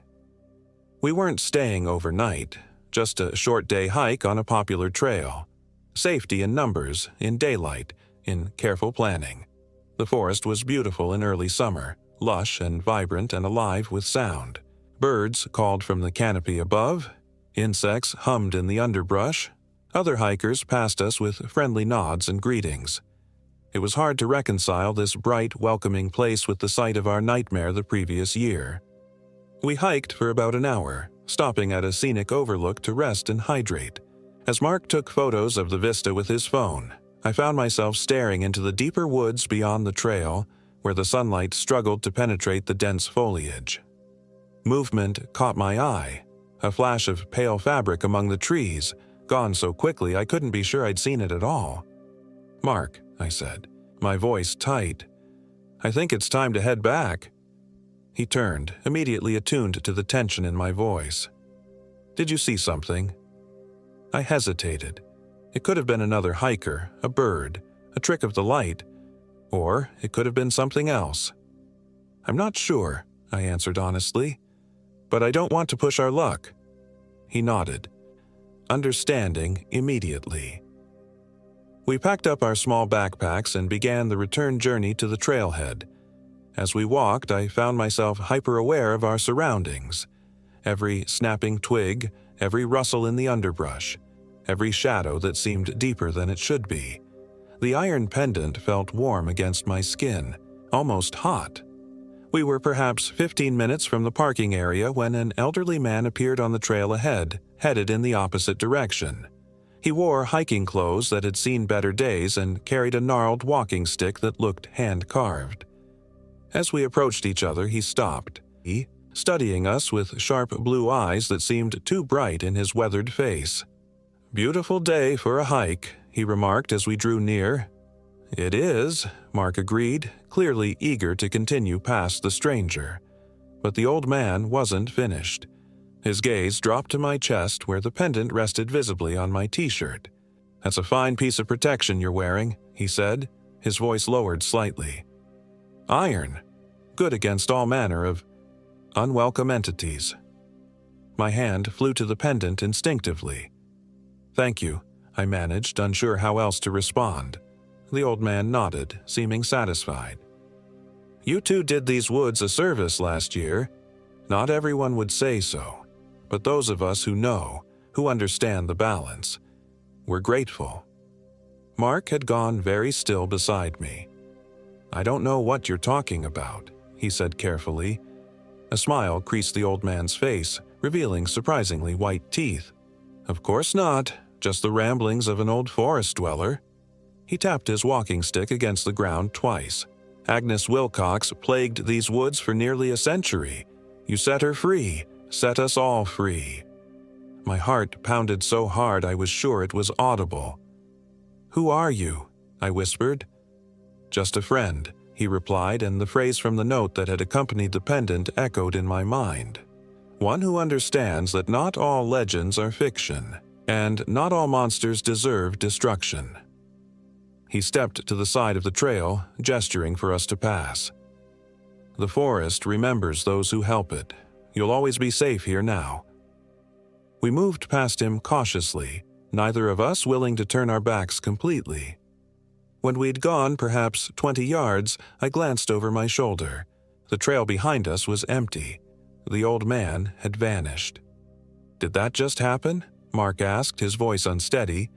I fingered the pendant, which had cooled to its normal temperature. "I think so." We practically ran the rest of the way to the parking lot, not stopping until we'd reached our car and locked ourselves inside. "That was him, wasn't it?" Mark said as we sat there catching our breath. "The one who sent the pendant." I nodded. "But who is he? What is he?" "I don't think we want to know," Mark replied, starting the engine. "Some questions are better left unanswered." As we drove away from the Bankhead National Forest for what would likely be the last time, I stared out at the green expanse through the car window. The woods seemed different now, neither wholly benevolent nor malevolent, but alive in a way I had never appreciated before our encounter with Agnes. There were things in those trees that defied rational explanation, entities that existed in the shadows between the world we knew and something other. Agnes had been one such entity, corrupt, vengeful, dangerous. But perhaps there were others, like our mysterious benefactor, who maintained some kind of balance. I touched the iron pendant once more, drawing comfort from its solid presence. Some people go their entire lives without glimpsing the hidden world that exists alongside our own. Mark and I had been granted, or perhaps cursed with, a momentary view behind that veil. We'd survived the experience, though not without scars, both physical and psychological. "Do you think we'll ever be completely free of her?" I asked as Birmingham appeared on the horizon ahead of us. Mark took my hand, squeezing it gently. The scars on his own hand, where his fingers had once been, stood out starkly against his skin. "I think we already are," he said, "but we'll never forget." And that was the truth of it. Agnes Wilcox, the Bankhead witch, was gone. But the knowledge of what existed in the dark places of the world, that would stay with us forever. A burden, yes, but also perhaps a gift. A reminder to cherish the light, to hold tight to those we loved, to remember that the boundary between safety and danger was often thinner than we cared to believe. I leaned back in my seat, watching as the forest receded in the side mirror. For just a moment, I thought I saw a figure at the edge of the trees, tall and straight, holding a walking stick. Then we turned a bend in the road, and both the figure and the forest disappeared from view. Mark's hand remained in mine as we drove toward home, toward our life together, changed but unbroken. The iron pendant rested against my heart, a talisman against the darkness. Some things, once seen, can never be unseen. Some experiences once lived become part of who you are. Our camping trip to the Sipsey Wilderness had nearly destroyed us. Instead, it had made us stronger, more aware, more grateful for each ordinary day. And, perhaps, in some strange way, more protected than we had ever been before.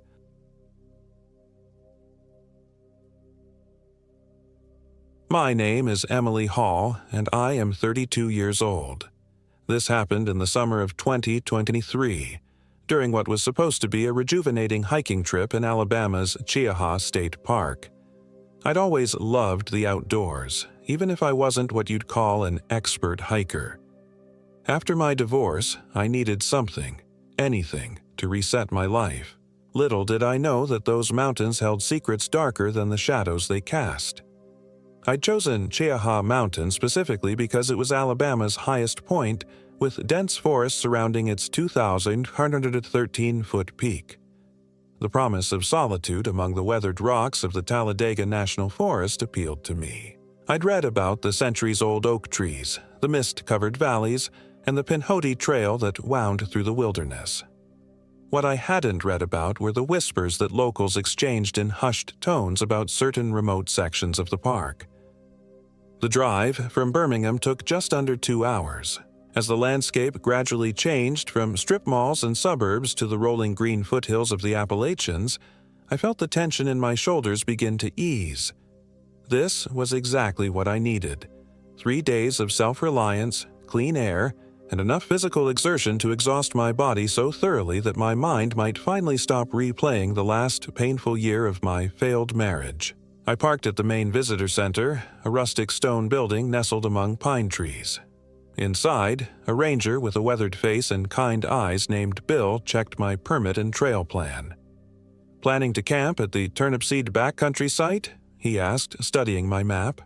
"Yes, then looping north toward McDill Point before heading back," I replied, tracing the route with my finger. Bill's expression shifted subtly. "Might want to stick to the main trails this time of year. The backcountry gets disorienting." He paused, then added, "Especially around Odom Point.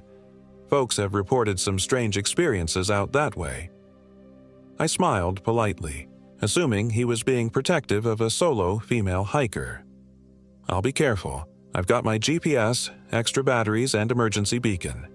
He nodded slowly. "Signal gets spotty out there. Make sure you let someone know exactly where you're headed and when to expect you back." "My sister has my itinerary," I assured him. she'll call search and rescue if I'm not back by Sunday evening. As I adjusted my backpack straps in the parking lot, I noticed an older woman watching me from a bench near the trailhead. She had silver hair pulled back in a tight bun and wore gardening gloves despite the summer heat, her hands folded primly in her lap. When our eyes met, she didn't look away. "Heading to Turnip Seed," she called out, her accent thick with Alabama drawl. I nodded, surprised. "Yes, ma'am." "You might want to wear this." She approached me, holding out what looked like a small leather pouch on a cord. "It's just dried herbs and salt. An old tradition. I appreciate it, but for protection," she insisted, pressing it into my palm. Her fingers were ice cold despite the July heat. "The hollow beyond Odom Point isn't right. Hasn't been since the Wallace family disappeared back in '87. Before I could ask what she meant, she turned and walked to an old blue pickup truck, moving with surprising speed for someone who appeared to be in her 70s. I almost tossed the little pouch into a trash can but decided against it. No sense in disrespecting local customs. I tucked it into my pack's side pocket and headed for the trailhead, dismissing the encounter as a small-town superstition. The first few miles were exactly what I had hoped for. The trail wound through stands of oak and hickory, the forest floor carpeted with ferns and wildflowers.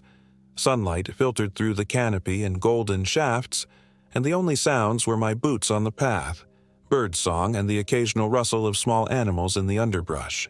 By mid-afternoon, I had climbed high enough to glimpse spectacular views of the surrounding landscape through breaks in the trees. The undulating mountains stretched to the horizon, cloaked in a blue-green haze that gave the Appalachians their name. I stopped at an overlook to catch my breath and drink some water, marveling at how tiny human concerns seemed from this vantage point.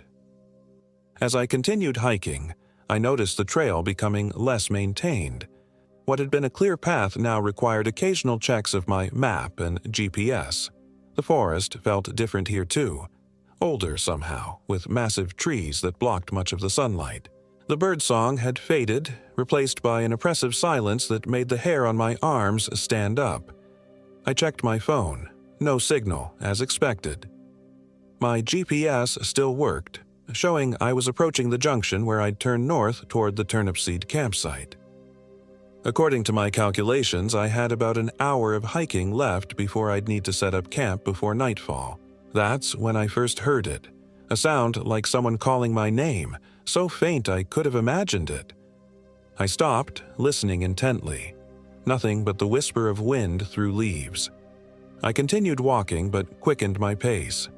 The junction wasn't marked as clearly as I'd expected, just a subtle fork in the path and a weathered wooden sign with faded lettering. As I paused to confirm my direction, I heard it again, a voice that seemed to come from everywhere and nowhere. "Emily?" I spun around, heart pounding. "Hello? Is someone there?" Only silence answered me. I took a deep breath, telling myself it was just the wind or my imagination. I chose the right fork and continued toward the campsite. The trail narrowed as it wound deeper into the forest. The trees here were massive and gnarled, their trunks twisted into shapes that seemed almost deliberate, almost like faces frozen in expressions of pain. The ground beneath my boots felt oddly springy, as if hollow underneath. I checked my GPS again. According to the device, I was on track heading north. But when I looked at my compass, the needle swung erratically, finally settling on a direction that couldn't possibly be north given the position of the late afternoon sun. I tapped the compass, assuming it was malfunctioning, and decided to trust my GPS instead. As dusk approached, I finally reached the small clearing marked as the Turnip Seed campsite. It was a simple space, just big enough for a few tents with a stone fire ring in the center. What struck me immediately was the absence of any sounds of wildlife. No birds calling their evening songs, no insects chirping, no rustling in the underbrush. Just a profound silence that felt heavy and unnatural. I efficiently set up my tent and gathered wood for a fire. Years of camping had made these tasks almost automatic. As I arranged kindling in the fire ring, I noticed something odd. The previous visitors had left their fire pit filled with ashes, but the remnants formed an unusual pattern, almost like a symbol or crude lettering. Darkness fell quickly once the sun dipped behind the mountains. I got my fire going, its warm light a comforting barrier against the encroaching night. As I prepared my dinner of dehydrated pasta, I couldn't shake the feeling of being watched. Every few minutes I'd scan the tree line, my headlamp illuminating nothing but trunks and shadows. The fire struggled to stay lit despite the dry wood and still air. The flames would suddenly dim, then flare up again with an unusual bluish tint at the edges. I blamed it on minerals in the wood and focused on eating my meal, though it tasted oddly bland despite the seasoning. After dinner, I hung my food bag from a tree branch away from my tent, standard procedure to avoid attracting bears or other wildlife. As I was securing the rope, my headlamp caught something reflective at the edge of the clearing. 2 pinpricks of light, about shoulder height, disappeared as soon as I focused on them. "Hello," I called out, my voice sounding small in the vast silence. No response. I hurried back to my fire, suddenly feeling very vulnerable. The comfortable solitude I'd sought had morphed into something oppressive. I checked my watch, only 8:30 p.m., far too early to turn in. To calm my nerves, I pulled out my journal and began documenting the day's hike. Focusing on the mundane details, miles covered, elevation gained, notable landmarks, helped ground me. As I wrote, the smell of the fire smoke changed subtly, taking on an acrid, almost chemical edge that made my eyes water. I looked up to see the flames had turned an unnatural shade of deep crimson. Before I could process this, I heard a twig snap at the edge of the clearing. I jerked my head up, shining my light toward the sound. Nothing. "Who's there?" I called, trying to keep my voice steady. "I know someone's there." The silence that followed was absolute. Not even the crackle of my fire broke it, though I could see the flames moving. It was as if a bubble of vacuum had formed around me, swallowing all sound. Then came the whispering. At first, it seemed to come from the trees to my left, unintelligible murmurs just below the threshold of comprehension. I swung my light in that direction, seeing nothing. Then the whispers shifted, now emanating from behind me. I spun around, heart racing, again finding only darkness beyond the reach of my light. The whispers multiplied, seeming to come from all directions at once, a chorus of hushed voices speaking words I couldn't quite make out. I backed toward my tent, desperate for some sense of shelter, however illusory. "Leave me alone," I shouted, my voice cracking. The whispers stopped abruptly. The silence that followed was somehow worse. I ducked into my tent, zipping it closed as if the thin nylon could offer protection.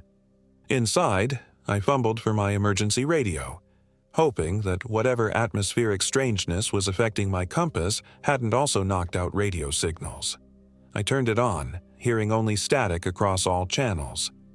As I was about to give up, the static cleared for a moment, and I heard a woman's voice. "Return to Odom Point." Then nothing but static again. I switched off the radio, my hands trembling. Odom Point. The place both the ranger and the old woman had warned me about. According to my map, it was less than a mile north of my current position. Sleep was impossible. I lay fully clothed in my sleeping bag, my headlamp and hunting knife close at hand. Outside, the night continued its unnatural silence, broken occasionally by sounds I couldn't identify, something between a sigh and the creak of wood under pressure. Around 3 a.m., I heard footsteps circling my tent. Slow, deliberate steps that didn't sound quite right. Too heavy, with an odd cadence that didn't match a human gait. They completed a full circle around my tent, then stopped directly in front of the entrance. I held my breath, knife clutched in my sweating palm, as a shadow fell across the tent fabric, a silhouette backlit by my dying fire. The figure was tall and distorted, with proportions that seemed wrong. It stood motionless for what felt like an eternity, then bent down toward the entrance. The zipper of my tent began to move, slowly rising from the bottom. I screamed then, a raw sound torn from deep in my chest. The shadow recoiled, and suddenly my tent was buffeted by wind that hadn't existed moments before, the sides flapping violently as if in a storm. Then, as abruptly as it began, the wind ceased. The shadow was gone. My fire had died completely, leaving me in darkness broken only by my headlamp's beam. I didn't sleep. I sat upright in my tent, knife ready, jumping at every sound until the first gray light of dawn filtered through the trees. Only then did I risk unzipping my tent and peering outside. The campsite looked undisturbed. The ashes of my fire showed no unusual coloration. The only evidence of the night's events was a series of indentations in the soil around my tent. Not footprints exactly, but rounded depressions about 6 inches in diameter, spaced irregularly in a circle. I packed my gear with shaking hands, abandoning my original plan to continue north. I was going back to the visitor center, back to civilization and cell service and rational explanations. But as I consulted my map and GPS, confusion set in. According to both, the fastest route back wasn't the way I had come, but rather a different trail that passed, of course, near Odom Point before connecting to the main path back to the visitor center. I hesitated, weighing my options. Backtracking would add several hours to my hike and involve a steep section I'd struggled with the day before. The route past Odom Point was shorter and mostly downhill. Fear battled practicality as I made my decision. I'd take the shorter route but give Odom Point a wide berth. I just wanted to get back to my car and drive away from these mountains as quickly as possible. I shouldered my pack and started hiking south, the morning sun finally breaking through the canopy. In daylight, the forest seemed almost normal again. Birds had resumed their calls, and I spotted a squirrel darting up a tree trunk. The oppressive atmosphere of the night receded, making me question my experiences. Had it all been some sort of panic attack? A vivid nightmare? After about an hour of hiking, my GPS indicated I was approaching the vicinity of Odom Point. The trail here ran along a ridgeline, offering occasional views of the valley below. According to my map, Odom Point itself was a rocky outcrop just off the main trail.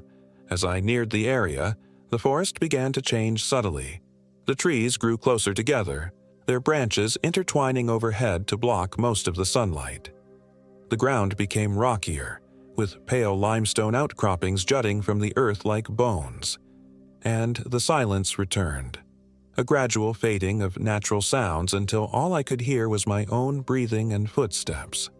I walked faster, keeping my eyes fixed on the trail ahead. Just get past this section, I told myself. Just a half-mile or so, and you'll be back on the main trail. Then I saw it, a narrow path branching off to my right, nearly hidden by undergrowth but marked by a small cairn of stacked stones. Something about those stones caught my attention. They weren't randomly placed but arranged in a specific pattern, with the topmost stone balanced precariously, pointing like a finger toward the side path. A rational voice in my head screamed to keep moving forward, to stay on the main trail, but something else, curiosity or compulsion, made me stop and stare down that narrow path. It seemed to lead toward a brighter area, a clearing of some kind.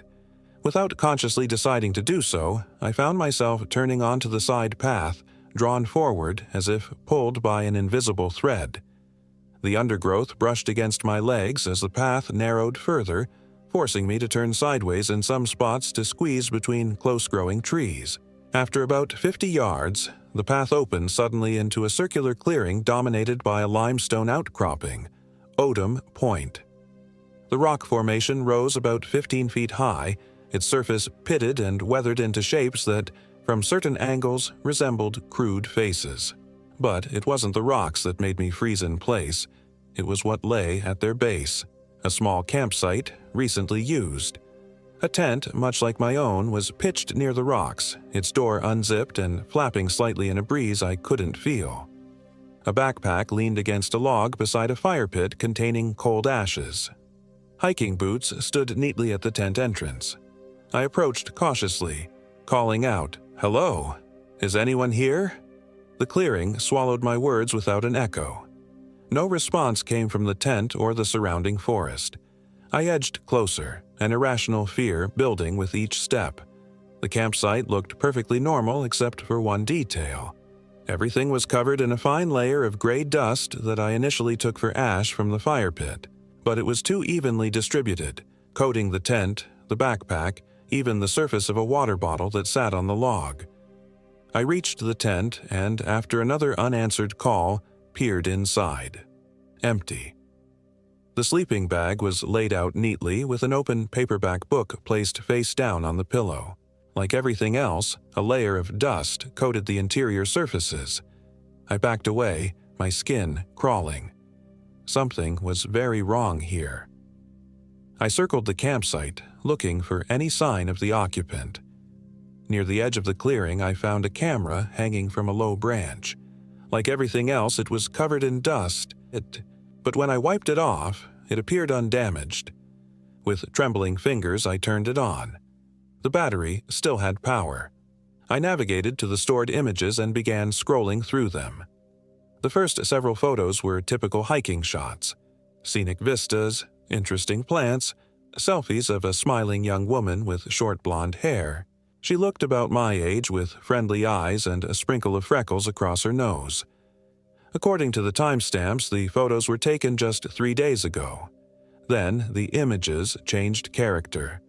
Blurry shots of the forest at night, as if taken in haste. The same rocky outcrop I was standing near, but photographed in darkness, the flash creating harsh shadows. And the last image. My blood turned to ice when I saw it. The photo showed the same clearing, but the colors were wrong, shifted toward deep blues and purples as if heavily filtered. In the center of the image stood a figure that I can only describe as wrong. It was humanoid, but too tall, too thin, its limbs bent at impossible angles.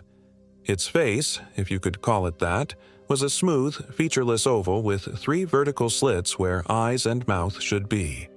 The image was slightly blurred, as if the figure had been moving when the photo was taken. I dropped the camera as if it had burned me, backing away until I collided with the limestone outcrop. A sound escaped me, half gasp, half sob. That's when I noticed the dust wasn't gray after all, but a pale, powdery blue.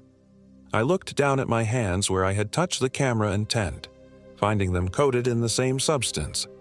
Frantically, I wiped them on my pants, but the dust seemed to cling to my skin. I had to leave. Now. I turned to flee the clearing and froze. The path I had followed was gone, or rather, there were now 3 identical paths leading away from the clearing, each disappearing into the dense forest. I couldn't tell which one I had used to enter. My heart hammered in my chest as panic threatened to overwhelm me. I fumbled for my GPS, but when I turned it on, the screen showed only static, like a detuned television. My compass was no help either, the needle spinning lazily in continuous circles. "Think, Emily," I whispered to myself. "Think." I closed my eyes, trying to recall details from my entry into the clearing. I had been heading south when I found the side trail, and the sun had been on my left. I opened my eyes and looked for patches of sunlight breaking through the canopy. There, that direction must be east. If I headed west and a bit south, I should intersect the main trail eventually. I chose the path that seemed to lead in that direction. As I hurried into the trees, I couldn't shake the feeling that the forest was watching me, that the spaces between trunks held more than shadows. The path twisted and turned, forcing me to constantly reevaluate my direction. After 20 minutes of increasingly desperate hiking, I realized I was lost. The trees all looked the same, the undergrowth snarled around my boots, and the quality of light hadn't changed despite what should have been continuing morning sun. I stopped, leaning against a tree trunk to catch my breath and fight back tears of frustration. That's when I noticed my hands again. The blue dust had spread up my wrists, and my skin underneath had taken on a grayish tinge. It didn't hurt, but when I touched it, the area felt numb, as if the nerve endings had deadened. Panic surged again. I needed to find water, to wash this substance off before it spread further. I listened intently for the sound of a stream or creek, but heard only that same heavy silence. Then, footsteps, light and quick, approaching from somewhere to my left. "Hello," I called, hope and fear warring in my voice. "I need help." The footsteps stopped. After a moment's silence, a voice responded, a woman's voice, soft and uncertain. "Who's there?" "My name is Emily," I called back. "I'm lost. I can't find the main trail." Silence again. Then, "Follow my voice. I'm near the lightning tree." I had no idea what she meant by lightning tree, but I moved cautiously in the direction of her voice. After a few dozen yards, I saw it. An ancient oak split down the middle by some long-ago lightning strike, its two halves curving away from each other like twin spires. Beneath it stood a woman, the same woman from the camera photos. I stopped short, my brain struggling to process what I was seeing. She wore the same clothes as in the most recent photos, green hiking pants and a blue moisture-wicking shirt. Her blonde hair was pulled back in a ponytail, but her skin had the same grayish cast that was spreading across my hands, and her eyes were solid black, without iris or white. "Are you real?" she asked, her voice oddly flat. "Are you really here?" I couldn't answer. My tongue felt frozen to the roof of my mouth. She took a step forward. I noticed now that her movements were slightly wrong, too fluid, as if her joints had additional points of articulation. "I've been waiting for someone," she continued, "ever since I found the hollow place beneath the stones. I think it's been days, or years. Time moves differently here." "What happened to you?" I finally managed to ask, my voice barely above a whisper. "I became part of it," she said simply. "Or it became part of me. I'm not sure anymore, but I've been so lonely." Her face twisted into what might have been meant as a smile. "And now you're here." She took another step forward. I stepped back. "Don't be afraid," she said. "It doesn't hurt. Not really. And afterward, you understand things. You see the world as it truly is, beneath the surface of things." My back hit a tree trunk. I was cornered. "I don't want to understand," I said, trying to edge sideways. "I just want to go home." She cocked her head at an impossible angle, as if considering my words. "Home," she repeated, the word sounding foreign in her mouth. "I remember that. A place. People who miss you." Her expression shifted to something like sadness. "They won't miss you for long. Something that looks like you will go back instead." Ice flooded my veins as understanding dawned. Whatever had happened to this woman, whatever had taken her over, planned the same fate for me. She lunged forward with inhuman speed. I ducked and rolled, scrambling to my feet and running blindly into the forest. Behind me, I heard her laugh, a sound like dry leaves scraping together. "You can't leave the hollow," her voice called after me. "No one leaves until they change." I ran until my lungs burned, crashing through underbrush, ignoring the branches that whipped my face and arms. The blue dust had spread to my elbows now, and I could feel a coldness creeping up my arms, a numbness that threatened to engulf me. When I could run no more, I collapsed against a fallen log, gasping for breath. The forest around me looked identical to where I'd started. The same twisted trees, the same quality of filtered light. Had I made any progress at all? Or was I running in circles? As my breathing slowed, I became aware of a sound. Water. Flowing water. Not far away. Hope flared in my chest.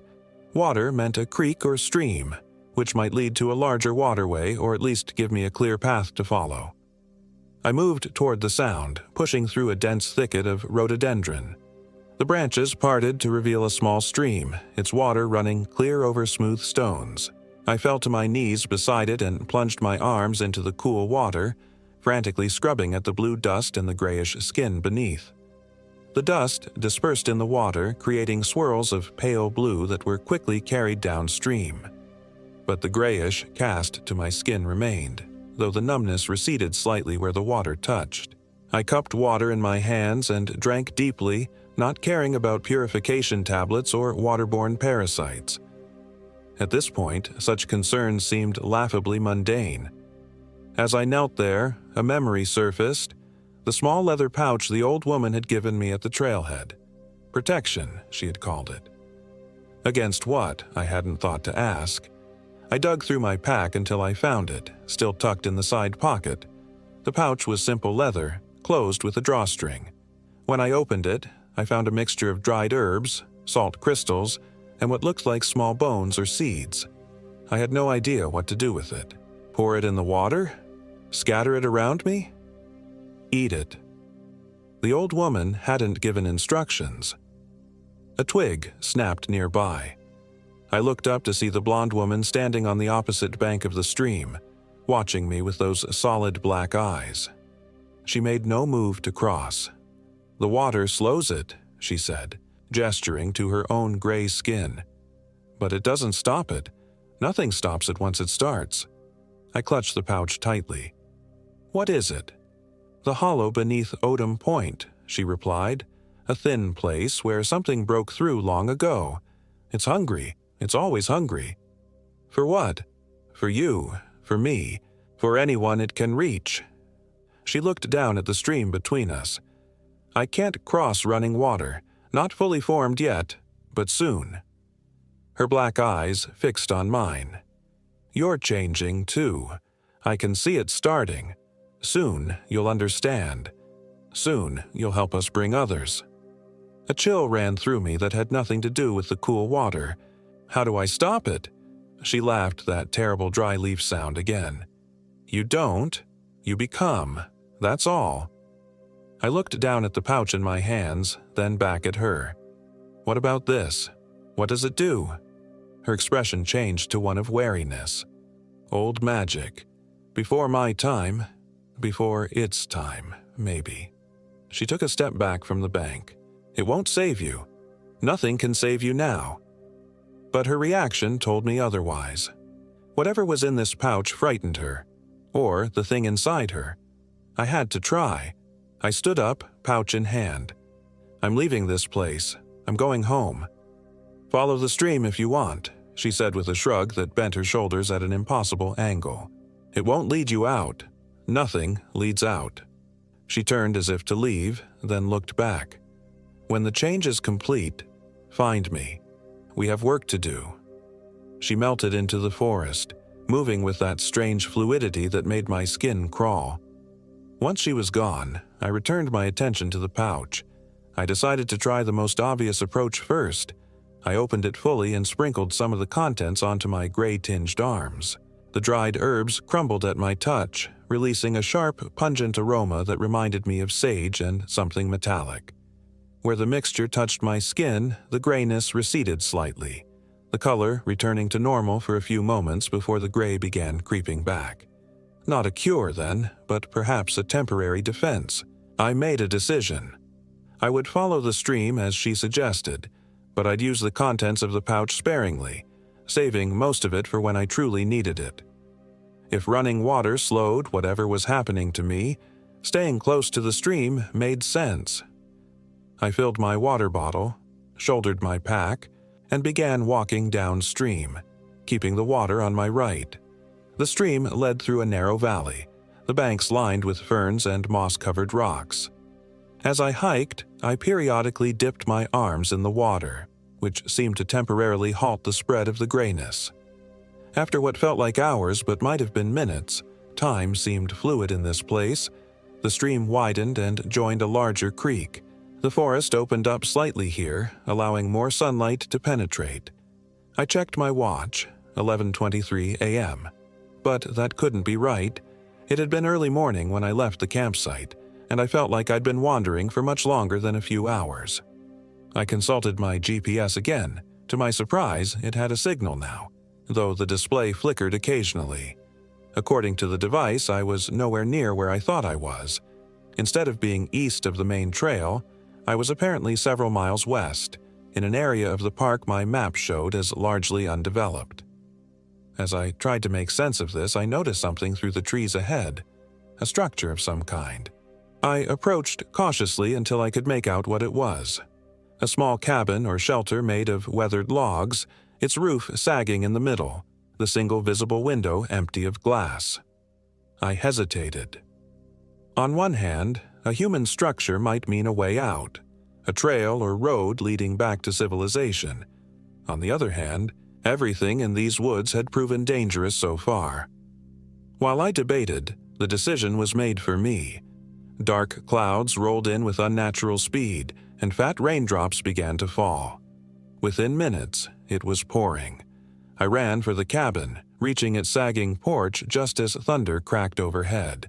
The door hung partially off its hinges. I pushed it open carefully, peering into the gloom of the interior. The cabin consisted of a single room, empty except for the remains of a rustic table, a broken chair, and what might once have been a bed frame in one corner.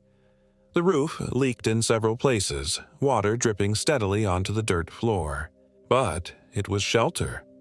I stepped inside, setting my pack down against a wall that seemed relatively dry. As my eyes adjusted to the dim light, I noticed marks carved into the logs of the walls, symbols similar to what I'd seen formed in the ashes of the fire ring at my campsite. I moved closer to examine them. Some appeared to be letters in an alphabet I didn't recognize, while others were pictographic, spirals, crosses with extra arms, and what looked like stylized eyes. They covered every wall from floor to ceiling, carved with varying degrees of skill and at different times, judging by how weathered some appeared compared to others. In the center of the back wall was a larger symbol that drew my attention. A crude representation of a human figure, but with too many limbs arranged in a spiral around a featureless oval head. Beneath it, carved more recently and deeply enough that pale wood showed through the weathered surface, were English words. "What walks in the hollow wears your face when you're gone." A crash of thunder made me jump. Through the empty window, I could see the storm had intensified, the rain coming down in sheets now. I was trapped here until it passed. I checked my arms again. The grayness had spread past my elbows despite my efforts with the stream water. The affected areas felt cold and distant, as if they belonged to someone else. When I pressed a finger against the gray skin, it left a momentary indentation that slowly filled back in, like pressing into clay. Panic threatened to overwhelm me again. I forced myself to breathe deeply, to think logically. The old woman's pouch had shown some effect. I needed to make better use of it. I pulled it out and studied the contents more carefully. The mixture contained dried leaves I recognized as sage, small white crystals that were clearly salt, and dark seeds or small bones I couldn't identify. On an impulse, I took a pinch and placed it on my tongue. The taste was predictably awful, bitter herbs and salt, but as it dissolved, a warming sensation spread through my mouth and down my throat. The fog that had been gradually settling over my thoughts cleared somewhat. I took another pinch and another until the taste became almost tolerable. As the warmth spread through my body, I felt the coldness in my arms recede. Looking down, I saw the grayness was fading, my natural skin tone returning gradually from the inside out. Whatever was in this mixture was fighting the transformation. Hope gave me new energy. I looked around the cabin with fresh eyes, searching for anything that might help me understand what was happening or how to escape it. In the corner where the bed frame stood, I noticed something on the floor, a book or journal, its cover dark with moisture and age. I retrieved it carefully. The cover was leather, cracked and stiff. When I opened it, many of the pages were stuck together or illegible from water damage, but portions remained readable, written in a spidery hand with faded ink. The journal belonged to a man named Thomas Wallace. The name made me freeze. The old woman at the trailhead had mentioned a Wallace family that disappeared in 1987. I flipped to the first legible entry dated June 12, 1987, found the perfect spot for my research. Remote, powerful lake convergence. The locals avoided superstitious nonsense about a hollow place beneath the mountain. perfect for uninterrupted work. Most of the next several pages were too damaged to read.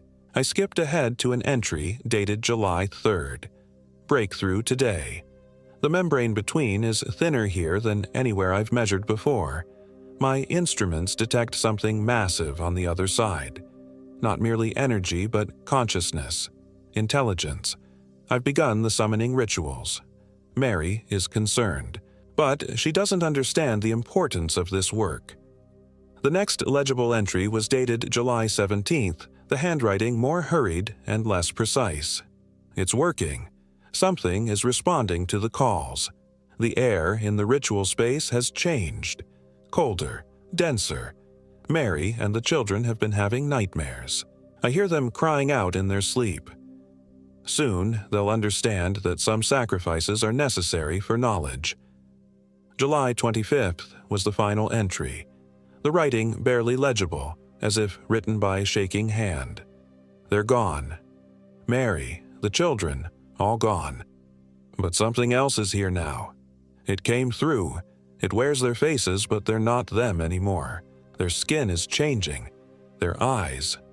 Oh God, their eyes. It wants me, too. It's at the door now. If anyone finds this, burn the hollow. Salt the earth. It must not spread beyond. The entry ended there, mid-sentence. I closed the journal with trembling hands. The Wallace family hadn't simply disappeared. They'd been changed, transformed by something Thomas Wallace had deliberately called through from somewhere else. And now the same thing was happening to me. I looked at my arms again. The grayness was returning despite the mixture I'd consumed, creeping up from my fingertips like frost on a window. The cabin suddenly felt suffocating. The carved symbols on the walls no longer seeming like desperate warnings but like invitations, calling to whatever waited in the hollow beneath Odom Point. Outside, the storm continued unabated, rain lashing the cabin and thunder rolling continuously overhead. I had to leave, storm or no storm. This place wasn't safe. Nowhere in these woods was safe. I repacked my gear and stood at the doorway watching the rain. As I braced myself to step out into the downpour, I noticed something moving in the trees at the edge of the clearing. A figure, tall and unnaturally thin, its limbs bent at impossible angles. It stood motionless, watching the cabin. My breath caught in my throat. Behind it, another figure emerged from the trees. The blonde woman, her skin now entirely gray, her movements fluid and wrong. And beside her, a third figure that made my heart stop. A man I recognized from his photo in the journal. Thomas Wallace, or what had once been Thomas Wallace, his face now a smooth, featureless oval with 3 vertical slits. They were waiting for me. I retreated into the cabin, mind racing. There had to be another way out. I scanned the walls desperately until my eyes fell on the back wall, where a small window I hadn't noticed before was partially hidden by the collapsed remains of a shelf. It might be just big enough for me to squeeze through. I cleared the debris as quietly as possible and peered out. The window faced the dense forest rather than the clearing, with no sign of the watching figures. A steep slope led down to what looked like another stream or small river about 50 yards away. This was my chance. I removed my backpack and pushed it through the window first, then wiggled through the tight opening, scraping my shoulders and hips on the rough wood. Once outside, I grabbed my pack and ran for the stream, not daring to look back. The rain made the slope treacherous, mud sliding under my boots. Halfway down, my foot caught on an exposed root, and I fell, tumbling end over end until I splashed into the cold water of the stream. The shock of it paralyzed me momentarily. When I could move again, I pulled myself to my feet, relieved to find nothing broken, though my body was a mass of scrapes and bruises. My backpack had landed a few feet away. I retrieved it quickly, checking that my remaining supplies were intact. The stream was deeper and faster here than the one I'd followed earlier, swollen by the rain. It cut through a narrow gorge, steep walls rising on either side. Looking up at the cabin, I saw no sign of pursuit yet, but I knew it wouldn't be long before they realized I'd escaped. I had 2 choices: try to climb the opposite bank of the gorge, which looked dangerously steep in these conditions, or follow the stream downstream in hopes it would lead to a wider valley where I could find my bearings. The water option seemed safer, and I remembered the blonde woman saying she couldn't cross running water. Decision made, I began wading downstream, the current tugging at my legs as the water rose to mid-thigh in places. The cold penetrated my soaked clothing, but I welcomed it.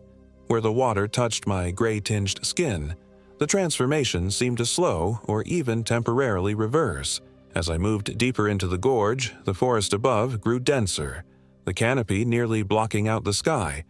The storm continued, water cascading down the walls in dozens of small waterfalls that fed the swelling stream. I had to fight to keep my footing, using a sturdy branch I'd picked up as an improvised walking stick. After what felt like hours of exhausting progress, the gorge began to widen, the slope of the banks becoming gentler. The rain had finally slackened to a drizzle. I decided to leave the stream and try to get my bearings. I climbed the bank, my sodden clothes heavy and cold against my skin. At the top, I found myself on what appeared to be an old logging road, overgrown but still visible as a relatively clear path through the forest.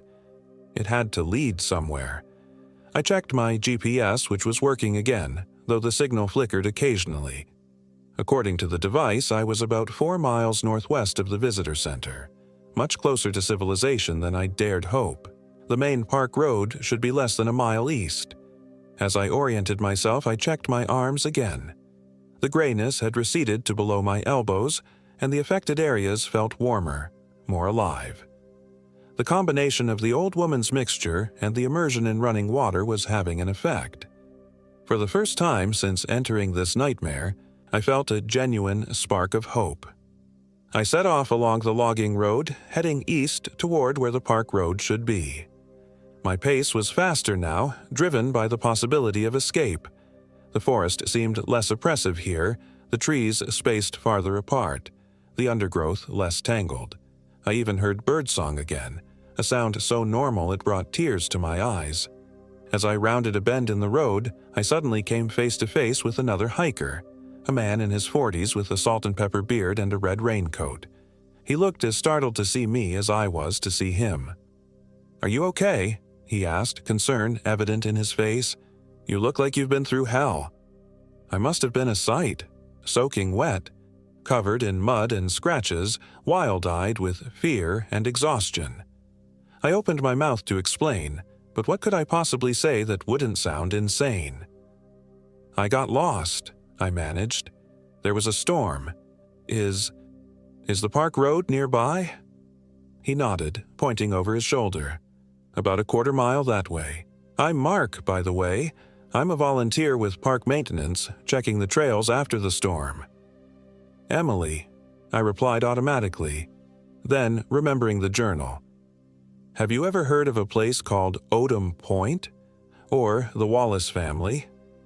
His expression changed subtly. "Where did you hear those names?" "An old woman at the visitor center mentioned them, and I found an old cabin with a journal." Mark was silent for a moment, studying me with a new intensity. His eyes flicked to my arms, where the gray tinge was still visible below my rolled-up sleeves. "You've been to the Hollow," he said. It wasn't a question. "I didn't mean to," I said, my voice breaking. "I got lost, and then there was this campsite, and a woman with black eyes." "Show me your arms," he interrupted, his tone gentle but firm. Reluctantly, I pushed up my sleeves. The grayness had receded further but was still visible, a silvery sheen on my skin from wrists to mid-forearm. Mark nodded grimly. "It started, but it's not too far along. The water helped. Do you have anything else? Any protection?" I remembered the pouch and pulled it from my pocket, now damp but still intact. "An old woman gave me this. It seemed to help when I ate some of it." A look of recognition crossed his face. "Agatha gave you that? You're lucky. She doesn't offer her help to many." He gestured for me to follow him. "Come on, we need to get you to her. She'll know what to do." I hesitated. How do I know I can trust you?" He smiled sadly. "You don't. But look at me. Really look. Do I look like one of them?" I studied him carefully. His movements were normal, his eyes a warm brown with visible whites and pupils. His skin, where visible, showed the weathered tan of someone who spent a lot of time outdoors, but no unnatural grayness. "No," I admitted. "You don't. The Park Service doesn't officially acknowledge what happens at Odom Point," Mark explained as we walked. "Too many questions, too much attention. But some of us know. We watch for signs, help people when we can. Agatha Wallace is the last of her family, Thomas's sister. She's the only one who really understands what her brother called forth. The journal said they were all gone, his wife, his children." Mark nodded grimly. "They were the first, but not the last. Every few years someone else disappears in that section of the park. Sometimes they're never found. Sometimes they come back. Wrong." We reached the park road, empty of traffic after the storm. Mark led me to a small maintenance truck parked on the shoulder. "Get in. Agatha's place isn't far." I climbed into the passenger seat, too exhausted to be afraid anymore. As Mark started the engine, I caught a glimpse of movement in the trees across the road. A tall, thin shape with too many limbs watching. I quickly looked away.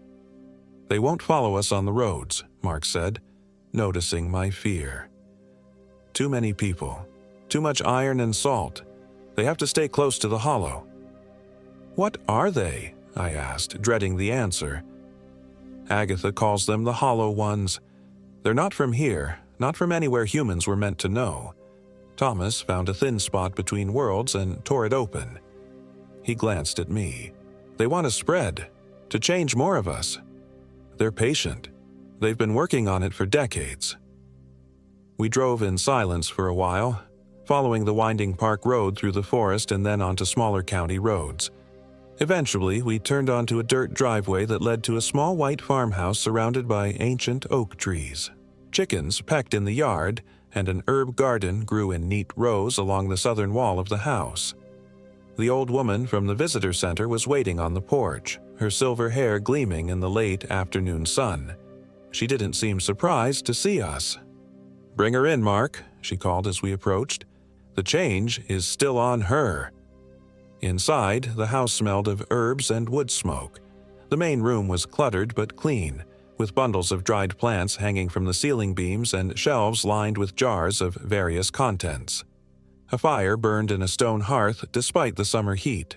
"Sit," Agatha commanded, pointing to a chair near the fire. As I did, she examined my arms with practiced eyes. "Not too far gone. You used the wart I gave you?" I nodded, and I spent time in running water. "Good girl, smart." She turned to a shelf and began selecting jars. Water weakens their hold. They came from a dry place, a hollow place beneath the earth. Water is anathema to them. She mixed ingredients in a wooden bowl. Herbs, powders, liquids from various bottles. The resulting paste was greenish-gray and smelled powerfully of earth and metal. "This will hurt," she warned, approaching with the bowl. "The hollow thing has put roots in you. This pulls them out." Before I could respond, she began spreading the paste over my arms where the grayness remained visible. The pain was immediate and intense, like dozens of hot needles being pulled through my skin. I gasped, nearly jerking away, but Mark moved behind me, gently holding my shoulders. "Breathe through it," he advised. "It'll pass." Agatha worked methodically, covering every inch of affected skin with the paste.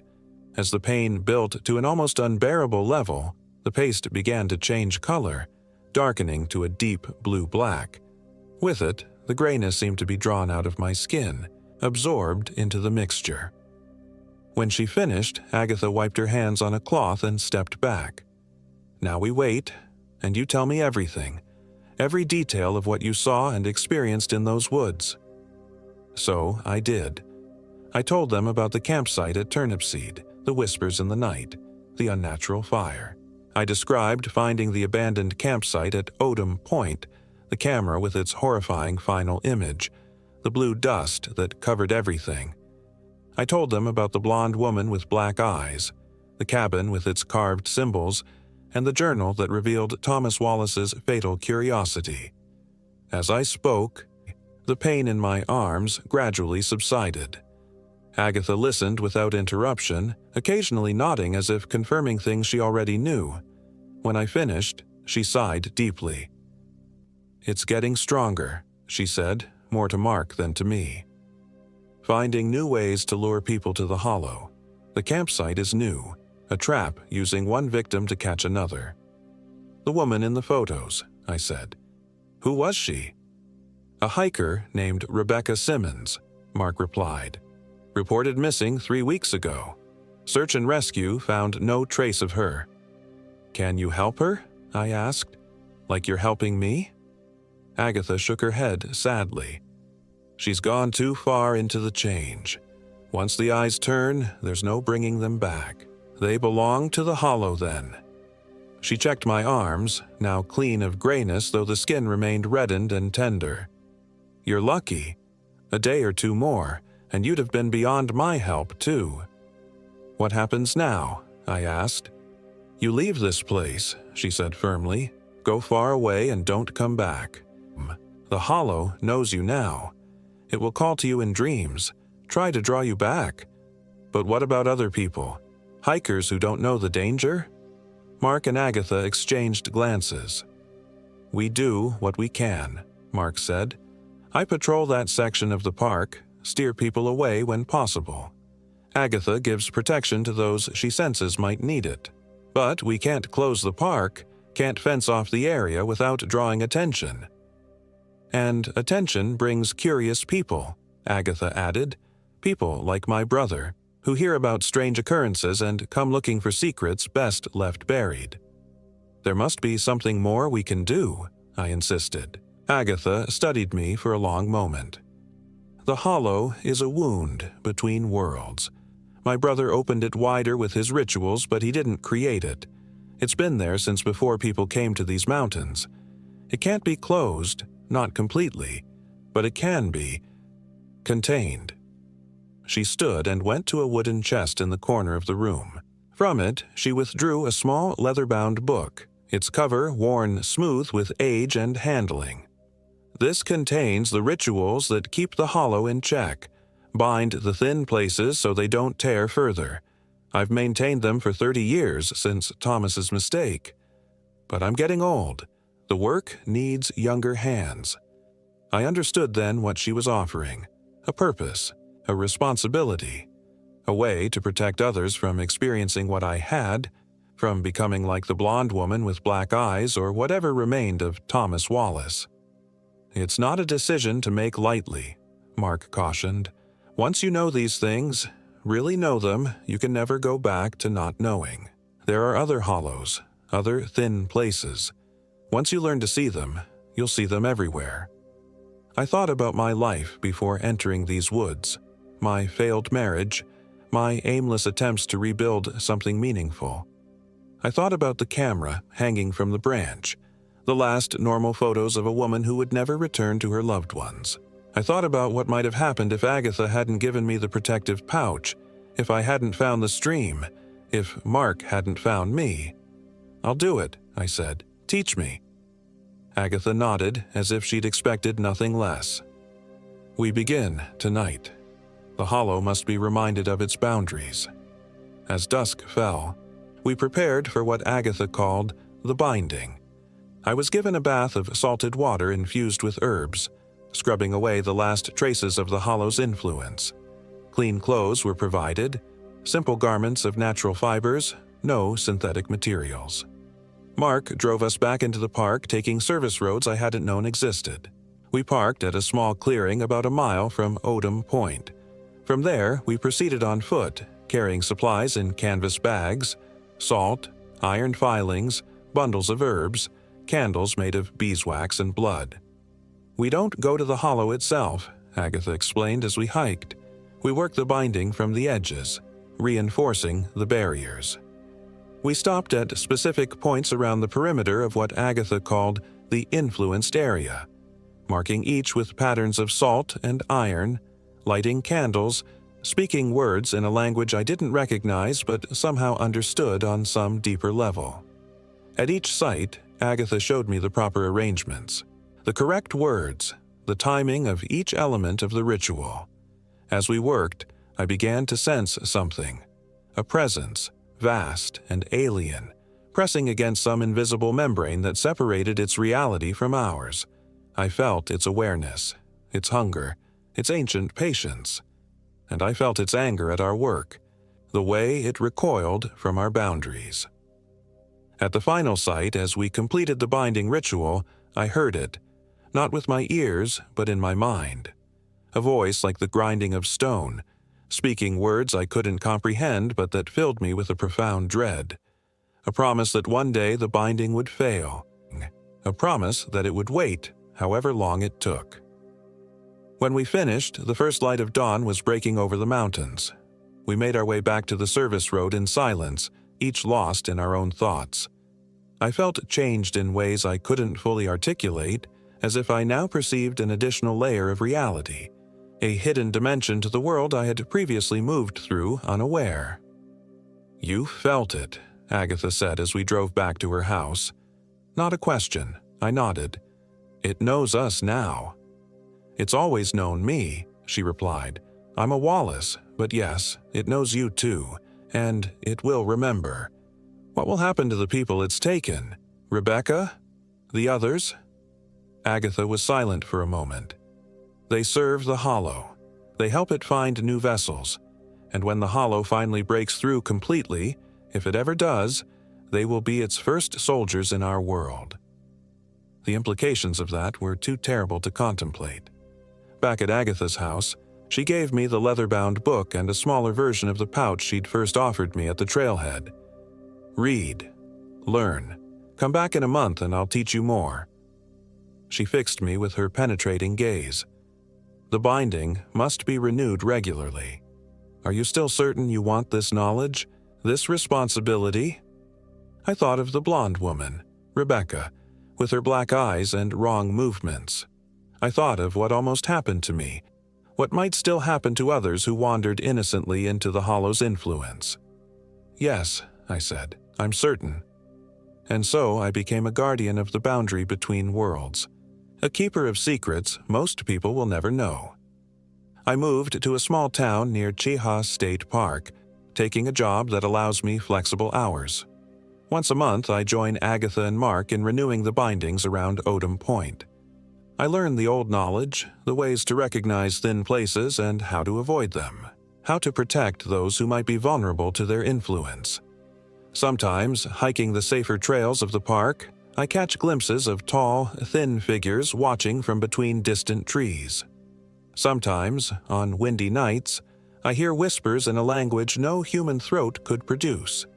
And sometimes, in my dreams, I see Rebecca as she was in those last photos, smiling, alive, unaware of what waited for her at Odom Point. Those are the nights I wake gasping, my arms burning with phantom pain where the grayness once spread. Those are the nights I check the bindings around my own house, the lines of salt and iron, the protective symbols carved into the door frames, the bundles of herbs hanging from the rafters. Because the Hollow is patient. It can wait decades, centuries, millennia, and it remembers those who have escaped its grasp. If you ever find yourself hiking in Chehaw State Park, stay on the marked trails. If a ranger or an old woman with silver hair suggests you avoid certain areas, heed their advice. And if you come across a side trail marked with an unusual cairn of stones, or hear someone calling your name from deep in the woods, or see a campsite that seems recently abandoned, turn back immediately. The Hollow is always hungry, and it's always waiting for the unwary to stray into its reach.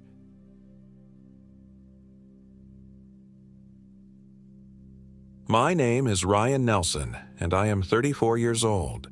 This happened in the Sipsey Wilderness of Alabama, a place I once thought of as beautiful. Now, I can't even look at trees without feeling my hands start to shake. It was supposed to be a weekend hiking trip, something to clear my head after months of grinding away at my architecture firm in Birmingham. The divorce had been finalized just 2 weeks prior, and my buddy Mason thought getting out into nature would reset my brain chemistry, as he put it. Mason Hayes had been my friend since college, the kind of guy who seemed to glide through life's challenges with an easy smile. He was a high school science teacher with an almost encyclopedic knowledge of the natural world, which made him the perfect hiking companion. "Trust me," he had said over beers at our local pub, "the Sipsey has some of the most pristine wilderness in the state. Virgin forests, waterfalls, canyons. It'll make you forget all about Diane and that accountant she ran off with." I hadn't been camping since I was a teenager, but Mason's enthusiasm was infectious. That's how we ended up parking my Honda CR-V at the Borden Creek trailhead on that crisp Friday afternoon in early October. The Sipsey Wilderness is part of the Bankhead National Forest, over 25,000 acres of protected land filled with towering hardwoods, sandstone cliffs, and clear-running streams. They call it the land of 1,000 waterfalls, though we were only planning to see a few of the more accessible ones over our 3-day trip. As we shouldered our packs, I remember feeling a sense of peace wash over me for the first time in months. The air was cool and fresh, carrying the earthy scent of fallen leaves and damp soil. Sunlight filtered through the canopy above, creating a dappled pattern on the forest floor. Mason was right. This was exactly what I needed. "So, we're heading to this place called Ship Rock first?" I asked, studying the trail map Mason had printed out. "Yep, it's about 5 miles in. There's a good camping spot nearby with access to water. We can set up there for the night, then push deeper tomorrow." The first few hours of hiking were uneventful but pleasant. Mason pointed out various plants and birds along the way, and I found myself genuinely interested in his knowledge. The trail meandered alongside Borden Creek for much of the route, the sound of running water a constant, soothing companion. "This forest has some of the oldest trees in the southeast," Mason explained as we passed a particularly massive poplar. "Some of these were already ancient when European settlers first came through." "Makes you feel small, doesn't it?" I said, craning my neck to look up at the towering canopy. "In a good way, I mean." Mason nodded. "That's why I come out here. Puts my problems in perspective." As the afternoon wore on, the forest began to change subtly. The trees grew closer together and the underbrush thickened. The trail became less defined in places, requiring us to carefully pick our way through rocky sections. I noticed Mason checking his GPS more frequently. "Everything all right?" I asked after the 3rd time he'd stopped to consult his device. "Yeah, just making sure we're still on track. Signal gets spotty out here." I didn't think much of it at the time, but looking back, that was the first warning sign, the first indication that something in these woods didn't want us there. By late afternoon, the temperature had dropped considerably, and a thin mist had begun to rise from the ground, curling around the bases of trees like ghostly fingers. The forest had grown quieter, too. The birds that had been so vocal earlier had fallen silent. "Shouldn't be much farther to Ship Rock," Mason said, though I detected a note of uncertainty in his voice, maybe another mile. That mile stretched longer than it should have. The light was beginning to fade when we finally emerged into a small clearing dominated by an imposing sandstone formation that jutted from the earth like the prow of a massive ship. "Ship Rock," Mason announced, his relief evident. "Let's set up camp before it gets too dark." We found a flat spot about 50 yards from the rock formation, close to a small tributary of Borden Creek. As I unpacked the tent, I couldn't shake the feeling that we were being watched. I kept glancing over my shoulder at the deepening shadows beneath the trees, but there was never anything there. "You okay?" Mason asked, noticing my unease. "Yeah, I don't know. Feels like something's watching us." Mason chuckled. "Probably a deer, or maybe a raccoon. Animals get curious about visitors." I nodded, trying to convince myself he was right, but the feeling persisted as we set up camp and prepared a simple dinner of dehydrated pasta on Mason's camp stove. The sun had fully set by then, and our small fire cast flickering shadows that seemed to dance with a life of their own at the edge of our campsite. After dinner, we sat by the fire, passing a flask of whiskey back and forth as Mason told stories about previous camping trips. The familiar burn of the alcohol helped ease my nerves, but I couldn't help noticing how the sounds of the forest had changed with nightfall. The normal chorus of insects and frogs felt muted, oddly distant, as if the wildlife was deliberately giving our camp a wide berth. "I'm going to turn in," I said finally, stifling a yawn. That hike took more out of me than I expected. "Same here," Mason agreed, dousing the fire carefully. "We've got a bigger day tomorrow, planning to hit Thompson Creek and maybe push on to East Bee Branch Falls." Inside the tent, I settled into my sleeping bag, exhaustion quickly pulling me toward sleep despite my lingering unease. Just before drifting off, I thought I heard something. A faint, rhythmic tapping sound coming from the direction of Shiprock. Tap, tap, tap. Pause. Tap, tap, tap. Like someone gently knocking on wood, I was too tired to investigate, convincing myself it was just a woodpecker or some other nocturnal forest creature. That was my second mistake. The first had been coming to the Sipsey Wilderness at all. I awoke in total darkness to the sound of Mason's frantic whisper. "Ryan! Ryan, wake up!" His hand gripped my shoulder, shaking me urgently. "What? What's wrong?" I mumbled, still half asleep. "Listen." I lay still, straining my ears. At first, I heard nothing but the gentle rustle of wind through the trees. Then it came. A voice, or something like a voice, drifting through the forest. It was a woman's voice, soft and melodic, singing words I couldn't quite make out. "Do you hear that?" Mason whispered. "Someone else is out there." The singing continued, ethereal and haunting. There was something not quite right about it. The melody seemed to shift unnaturally, the cadence too perfect to be human. "Maybe it's another camper," I suggested, though even as I said it, I knew how unlikely that was. We hadn't seen anyone else on the trail all day, and who would be singing alone in the middle of the wilderness at, I checked my watch, 3:17 a.m. "I'm going to check it out," Mason said, already unzipping his sleeping bag. "Are you insane?" I grabbed his arm. "It's pitch black out there. You'll break your neck." "I'll take the flashlight. I just want to see who it is." Before I could argue further, Mason had grabbed his headlamp and was unzipping the tent. Cool night air rushed in as he slipped outside. I cursed under my breath and scrambled to find my own headlamp, unwilling to let him go alone. By the time I got outside, Mason was already at the edge of our campsite, his headlamp cutting a narrow beam through the darkness toward the source of the singing.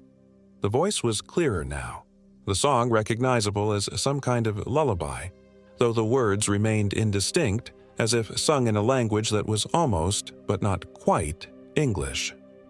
"Hello," Mason called out. "Is someone there?"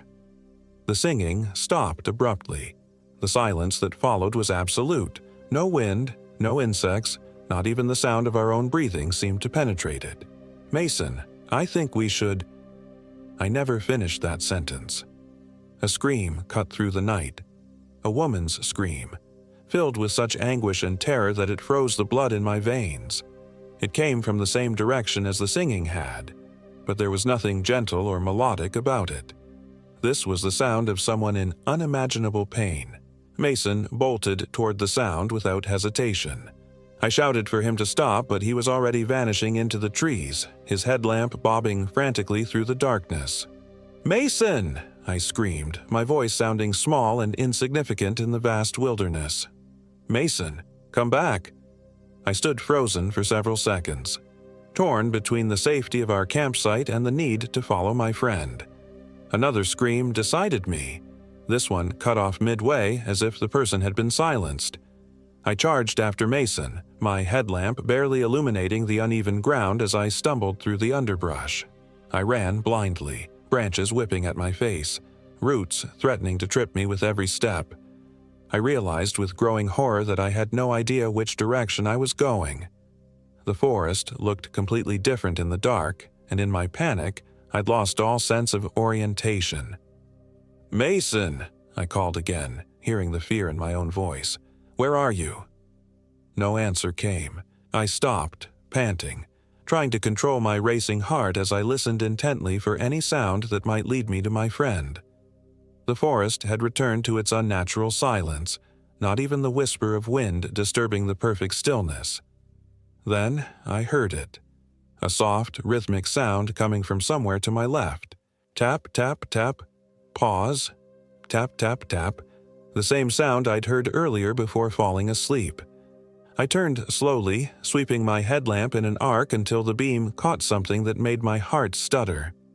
A figure stood about 30 yards away, partially hidden behind a massive oak tree. It was tall and thin, its proportions subtly wrong in ways my mind couldn't immediately process. It appeared to be a woman, dressed in what looked like a long, tattered dress that might once have been white but was now stained with dark patches. Her hair hung in lank strands around her face, which remained in shadow despite my light falling directly on her. For one terrible moment, we both stood perfectly still, regarding each other across the distance. Then, with a movement too fluid to be natural, she stepped fully into view. My headlamp illuminated her face, and what I saw there sent me stumbling backward in horror. Her skin was gray and withered, stretched taut over prominent cheekbones. Her eyes were black pits, seemingly without whites or pupils, and her mouth, her mouth, was stretched into an impossibly wide grin that split her face almost from ear to ear, revealing rows of needle-like teeth. One of her hands was raised, fingers unnaturally long and jointed, tapping rhythmically against the tree trunk. Tap, tap, tap. I ran. I don't remember making the conscious decision to flee, but suddenly I was crashing through the underbrush, branches tearing at my clothes and skin as blind panic drove me forward. I didn't dare look back, convinced that if I did, I would see that grotesque figure gliding after me with that terrible grin still fixed on her face. I ran until my lungs burned and my legs threatened to give out, finally collapsing against a tree, gasping for breath. As reason slowly returned, I realized I had no idea where I was or how to get back to our campsite. My headlamp, which had been growing steadily dimmer as I ran, now flickered ominously, threatening to leave me in total darkness. "Mason," I whispered, though I knew he couldn't hear me. "Where are you, man?" As if in answer, I heard a distant shout, Mason's voice calling my name. Relief flooded through me and I immediately called back. "Mason, I'm over here." I heard crashing through the underbrush, growing closer. My headlamp gave one final flicker and died, plunging me into darkness so complete it felt like a physical presence, pressing against my eyes. I fumbled in my pocket for my phone, activating its flashlight just as Mason burst into view. "Ryan! Thank God!" He was breathless, his face scratched and pale in the harsh light of my phone. "Are you okay?" "I'm fine. What the hell was that? Did you see her?" A strange expression crossed Mason's face. "See who?" "The woman, or whatever she was. The one who was singing, then screaming." Mason's brow furrowed. "I didn't see anyone. I heard the singing, then it stopped. I was trying to find the source when I heard you shouting and running through the woods.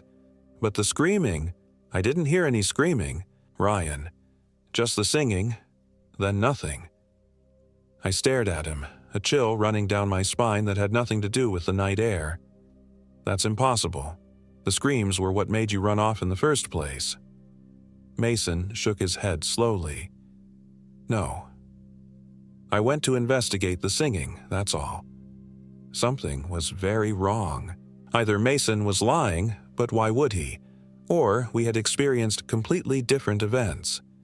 Before I could press him further, a sound reached us that made both our heads snap up. Tap, tap, tap. Pause. Tap, tap, tap. The color drained from Mason's face, so he could hear that at least. "We need to get back to camp," he whispered. "Now." We moved as quickly and quietly as possible through the dark forest, guided only by the feeble light of my phone. I had no idea if we were heading in the right direction, but Mason seemed confident, and I was in no position to argue. Every few minutes we would hear that tapping sound again, sometimes closer, sometimes farther away, as if whatever was making it was circling us. After what felt like hours but was probably only 20 minutes, we stumbled back into our campsite. Nothing had been disturbed. The tent stood just as we'd left it, our packs leaning against a nearby tree. "We should pack up and get out of here," I said, already moving toward the tent. Mason caught my arm. "Ryan, it's the middle of the night. We can't hike these trails in the dark. It's too dangerous." "More dangerous than whatever's out there?" I hissed. "We don't know what's out there," Mason replied, though his voice lacked conviction. "It could just be forest sounds playing tricks on us." "Forest sounds? Are you serious?" "I saw something, Mason. Someone. A woman, but wrong. Just wrong." Mason hesitated, then sighed. "Look, let's just try to get a few more hours of sleep. We'll head out at first light, okay? Cut the trip short." I wanted to argue, to insist we leave immediately, but exhaustion was seeping into my bones, making my thoughts fuzzy.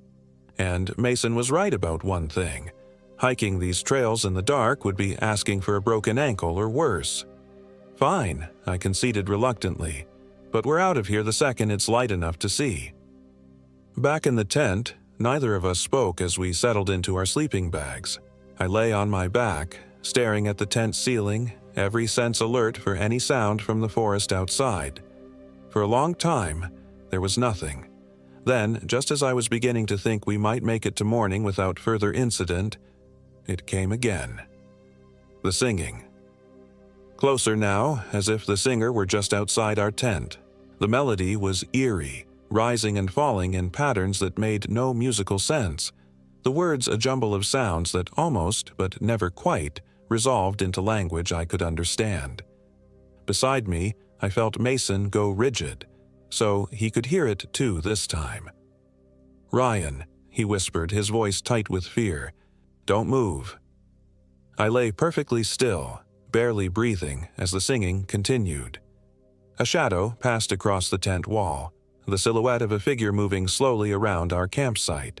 The singing stopped, replaced by that now familiar tapping sound. Tap, tap, tap, directly against the tent fabric near my head. My heart hammered so loudly I was certain whatever was outside could hear it. The tapping continued, moving around the perimeter of the tent as if testing for a way in. When it reached the tent door, it stopped. For several agonizing seconds, nothing happened. Then the zipper of the tent began to move, slowly creeping upward. Without thinking, I lunged forward, grabbing the zipper from inside and yanking it back down. There was resistance, something on the other side pulling with surprising strength. Mason scrambled to help me, both of us holding the zipper with white-knuckled grips as it jerked upward against our efforts. "What do we do?" Mason gasped. Before I could answer, the pulling stopped abruptly. There was a moment of silence, then a sound that will haunt me until my dying day.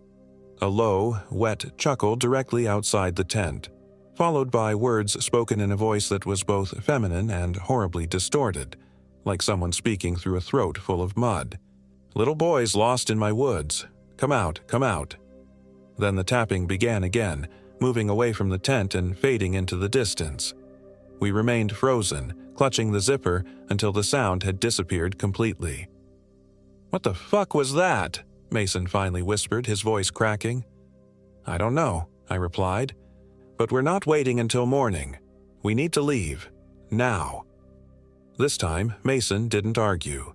We packed our essentials with trembling hands, leaving behind anything we didn't absolutely need.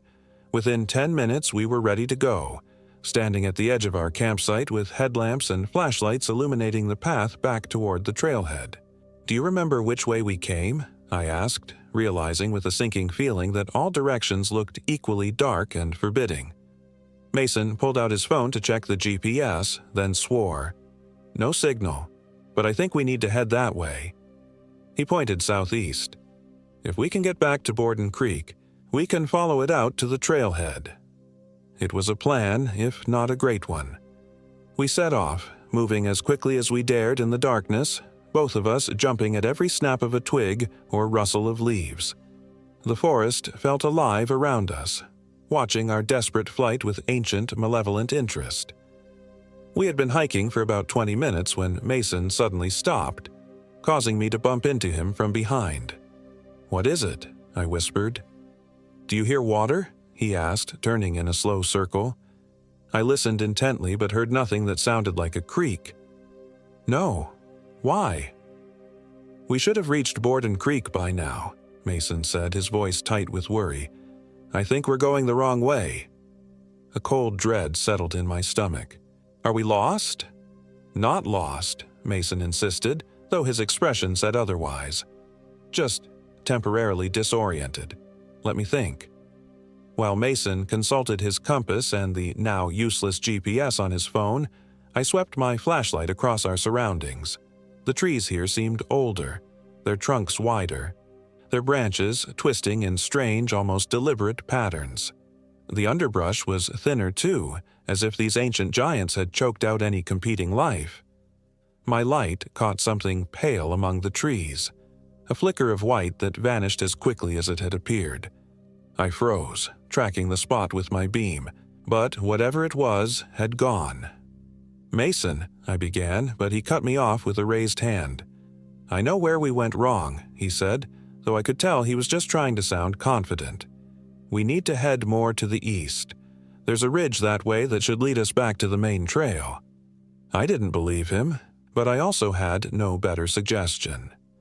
As we changed direction, I couldn't shake the feeling that we were being herded, deliberately led deeper into the wilderness by whatever presence haunted these woods. The terrain began to change, becoming steeper and rockier. We scrambled up a slope using roots and tree trunks for handholds. At the top, Mason stopped so suddenly I nearly ran into him again. "Oh my God," he breathed. I followed his gaze and felt my blood turn to ice. Spread out before us was a small clearing, at the center of which stood a ramshackle cabin, its wooden walls gray with age, its windows dark, empty sockets. It looked long abandoned, the roof partially collapsed on one side, the door hanging askew on rusted hinges. "That's not possible," Mason whispered. "There shouldn't be any structures out here. This is protected wilderness." Yet there it was, solid and undeniable in the harsh light of our flashlights. More disturbing than the cabin's unexpected presence were the objects hanging from the trees surrounding it. Dozens of crude dolls made of twigs and cloth, dangling from branches by lengths of twine, spinning slowly in the faint breeze. "We need to go," I said, tugging at Mason's sleeve. "Now."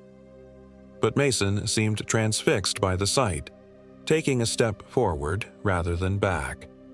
"Wait, look at that." He pointed to something lying on the ground near the cabin's entrance. I squinted, then felt my heart skip a beat. It was a backpack, modern, brightly colored, completely at odds with the ancient, decaying cabin. "Someone else is out here," Mason said, already moving toward the clearing. "Mason, stop," I hissed, but he ignored me, drawn forward as if in a trance. I had no choice but to follow him, every instinct screaming at me to run in the opposite direction. As we entered the clearing, the dolls seemed to turn toward us of their own accord, their blank, featureless faces tracking our movement. Mason reached the backpack and crouched beside it, unzipping the main compartment. I stood nervously behind him, constantly scanning the trees and the dark entrance to the cabin. "It's full of camping gear," Mason reported, rummaging through the contents. "High-end stuff, too. Looks recent." He pulled out a wallet and flipped it open. "Driver's license for a Jessica Parker from Huntsville. According to this, she's 27. "Put it back," I urged. "This isn't right. We shouldn't be here." Mason ignored me, continuing to search the backpack. "There's a journal." He extracted a small leather-bound book and opened it to the first page. October 12th. Finally made it to the Sipsey Wilderness. Zach bailed at the last minute. Typical. But I decided to come alone anyway. I've done solo hiking before, just never in a place this remote. The trails here are gorgeous but confusing. I think I took a wrong turn somewhere because I ended up at this weird old cabin that wasn't on any of the maps." Mason's voice trailed off as he flipped through more pages. "What else does it say?" I asked, despite myself. "The entries get stranger. Listen to this one. October 13th. I heard singing last night, a woman's voice coming from the woods around my tent. When I called out, it stopped. I told myself it was just the wind, but I know what I heard. I'm not alone out here." A chill ran down my spine. "Mason, please, we need to go." He turned another page.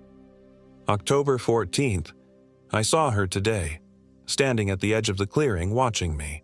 An old woman in a white dress, her hair hanging over her face. When I tried to approach her, she disappeared into the trees. I followed, but the forest seemed to change around me, paths appearing and disappearing, leading me in circles until I found myself back at the cabin. I don't understand what's happening, but I'm scared. The tapping sound started tonight. Tap, tap, tap against my tent. I'm writing this by flashlight. I don't want to go outside, but I don't think she'll let me stay in here forever. Mason turned to the next page, then the next, his movements becoming increasingly frantic. The rest of the pages are blank. This entry was from 3 days ago.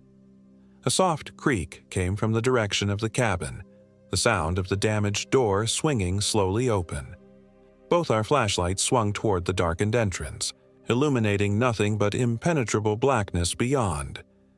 "We're leaving. Now." I grabbed Mason's arm and pulled him to his feet. He didn't resist this time, the journal still clutched in his hand as we backed away from the cabin. We had just reached the edge of the clearing when the singing started again. That same eerie, wordless melody coming from inside the cabin. Mason froze, his face pale in the harsh light of our flashlights. "Mason, don't you dare," I warned, seeing the look in his eyes. "We can't just leave her," he said, his voice barely audible. "If Jessica's in there—" "That's not Jessica singing," I hissed. "You know it's not." But Mason was already turning back toward the cabin, drawn by some compulsion I couldn't understand. "I have to see," he insisted. "I have to know."